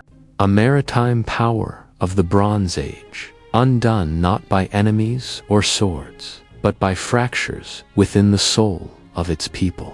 And now, thanks to machines that forget nothing, their forgotten voices return, coded, cracked, undeniable. So when we walk the ruins of Nasus or peer through glass at relics from Crete, we are not gazing into a peaceful past. We are looking into the remnants of a civilization that tried to hide its fall inside riddles and failed. Perhaps the true tragedy of the Minoans is not that they vanished, but that they wrote their end, buried it in code, and still could not escape the judgment of time. Thousands of miles away, in the high valleys of central Mexico, the ruins of the Aztec Empire remain like footprints of a once mighty and deeply blood-stained civilization. The Templo Mayor, the statues of Huitzilopochtli, and the ornate carvings, they've told a partial story, or dismissed until artificial intelligence began decoding hundreds of forgotten codices, reconstructing fragmented manuscripts from the 16th century. What emerged was not myth, was machinery, described the Placi Peculiarly festival. Older translations softened its purpose, calling it a dance, a flower ritual, but AI, analyzing context and embedded symbols, offered a stark retranslation. 4,000 hearts were raised.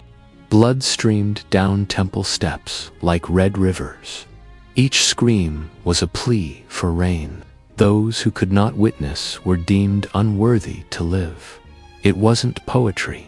It was industrial sacrifice, carefully orchestrated, widely witnessed, and psychologically binding. This was sacred terror, and it was law. From birth were given pure food, guarded dreams, and honored names. On the day the sun changed color, they climbed the pyramid steps, smiling through tears. Their hearts were taken when the sun stood highest, not as punishment, but as an offering. They weren't slaves. They were prepared, loved, raised for death. It was not cruelty. It was faith.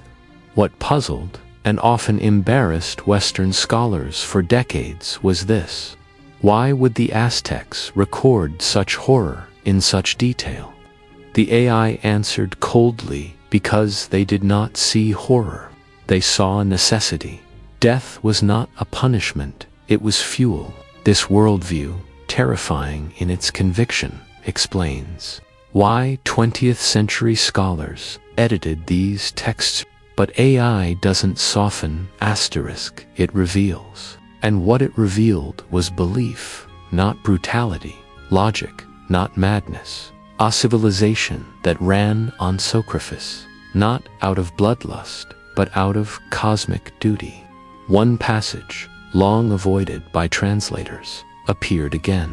In AI's reconstruction, it read, "When the Pale Ones came, they asked why the blood flowed so freely. Essayed, so the sun may rise. They did not understand. Then they beheaded me so their son could rise." The voice of an Aztec priest, recorded by a native scribe who had learnt Latin under the clash of worlds, one offering blood to gods, the other invoking Christ with steel, was never more stark. And now that centuries of ash and revision have been swept away, a raw truth stares back at us. The Aztec Empire was not built by monsters, but by believers. They didn't see sacrifice as horror. In one hidden margin of a reconstructed codex, written sideways under layers of overwritten ink, AI unearthed this line: "We do not beg the gods, we feed them. We are not afraid, we are part of their breath." This wasn't propaganda, it was identity. The Aztecs did not see themselves as killers. They saw themselves as guardians of the dawn. And now, as tourists climb the stone steps of ancient temples or peer into glass at surviving manuscripts, they look into the mind of a world where silence was the true enemy. Without blood, the sun would forget to rise.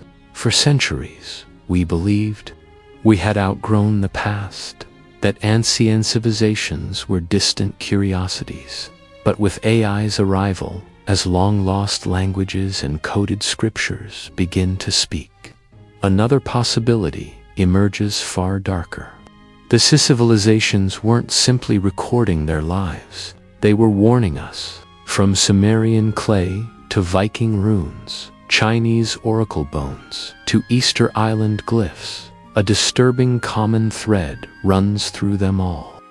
A hidden rhythm, a global echo, the fear of collapse. AI's comparative linguistic analysis revealed that at least 17 ancient civilizations, with no known contact between them, left behind messages describing eerily similar cycles: ambition, unchecked, inner betrayal, the weaponization of belief, resource depletion, environmental change, and the fatal illusion of permanence.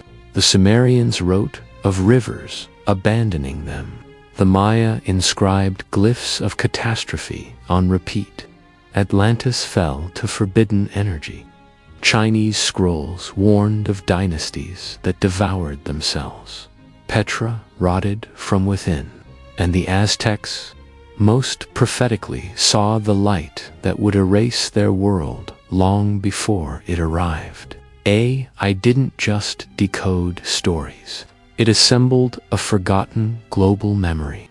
When phrases from these distant cultures were aligned, a haunting symmetry emerged.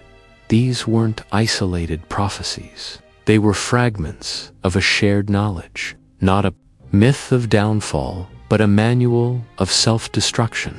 A line from a rediscovered Aztec codex captures the warning in all its stark simplicity. The gods do not forget, only man does.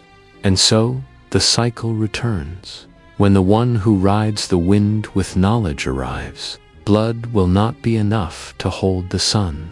That line, carved into an Egyptian stone slab, once seemed like a myth. Now, it feels like a prophecy from Easter Island. The spiraled glyphs of Rongorongoans, unreadable, have been decoded and reassembled by AI. One line reads, "When people need no soil, no water, only light and signal, the children of stone will vanish," as if they had never been. Different languages, different symbols, and yet they pulse with the same message, a shared heartbeat across time, that a new age would come. An age of knowledge, unbound, but without wisdom, without restraint. That knowledge would devour the very civilizations that created it. These warnings are no longer abstract. They're not poetic metaphors. they're specific, and they're becoming real. AI has uncovered more than words, it has revealed patterns. Prophecies that suggest ancient peoples foresaw the collapse not just of empires, but of meaning itself. From the Hittites, when that which was made to serve begins to understand the words of old, the maker shall lose command over the prophecy. From a Sanskrit meditation, once thought to be spiritual metaphor, but reassembled by AI into chilling clarity, one will rewrite the past with tools never before seen. But those very tools shall cause the present to forget the fear of past mistakes. We once thought these were relics, harmless fragments of extinct civilizations, but AI has shown us they are warnings, not for those who carved them, but for us. Across oceans, across centuries, people who never met, who never knew each other's gods or alphabets, wrote the same message into stone, clay, and codices. Power without wisdom collapses. Knowledge without humility consumes. And forgetting the past guarantees its return. Collapse, they said, begins not with enemies, but with pride, with the belief that you cannot fall, that your world is too advanced, too stable, and too brilliant to break. And yet, every world that thought this broke. Now we live in a time when machines can read what human eyes forgot, and what they read is not comforting. AI has stitched together forgotten voices into one unified thread, a chorus of ghosts whispering, "We were you, and you are becoming us." The past is no longer silent. It's not dead. It's speaking again, louder than ever, because it finally has a way to be heard. The question is no longer whether ancient civilizations collapsed. We know they did. The question is, did they try to warn us? And now that we can finally hear them, do we have the courage to listen? History is not a record of what happened. It is a mirror. And right now, it is showing us a reflection that we may not survive unless we change. Because these that fell before US Sumer, Babylon, the Aztecs, the people of Petra and Atlantis, they didn't fall because they lacked intelligence. They fell because they believed they had gone beyond failure, that their gods, their knowledge, and their cities were permanent, but nothing is. And now we hold the same arrogance, this time dressed in machines, in signal, in code. AI has given us a gift, not truth, but clarity, not prophecy, but perspective. It has resurrected voices we forgot. It has unearthed patterns we denied. It has reminded us that every great fall begins not with an enemy, but with forgetting. We must not forget, because this isn't about myths anymore. It's about us. Every time we ignore what's carved into the past, we make it more likely that someone far in the future will decode our ruins and wonder how we fell. So let this not be our record. Let this be our turning point. Thank you for joining Bedtime. History on this extraordinary journey into the warnings left behind by those who vanished. If you believe the past still holds wisdom, if you know deep down that history was never a sleep only, waiting, subscribe now to Secret Historian, because the future will ask what we did when we finally understood the past. Let the answer be, we listened.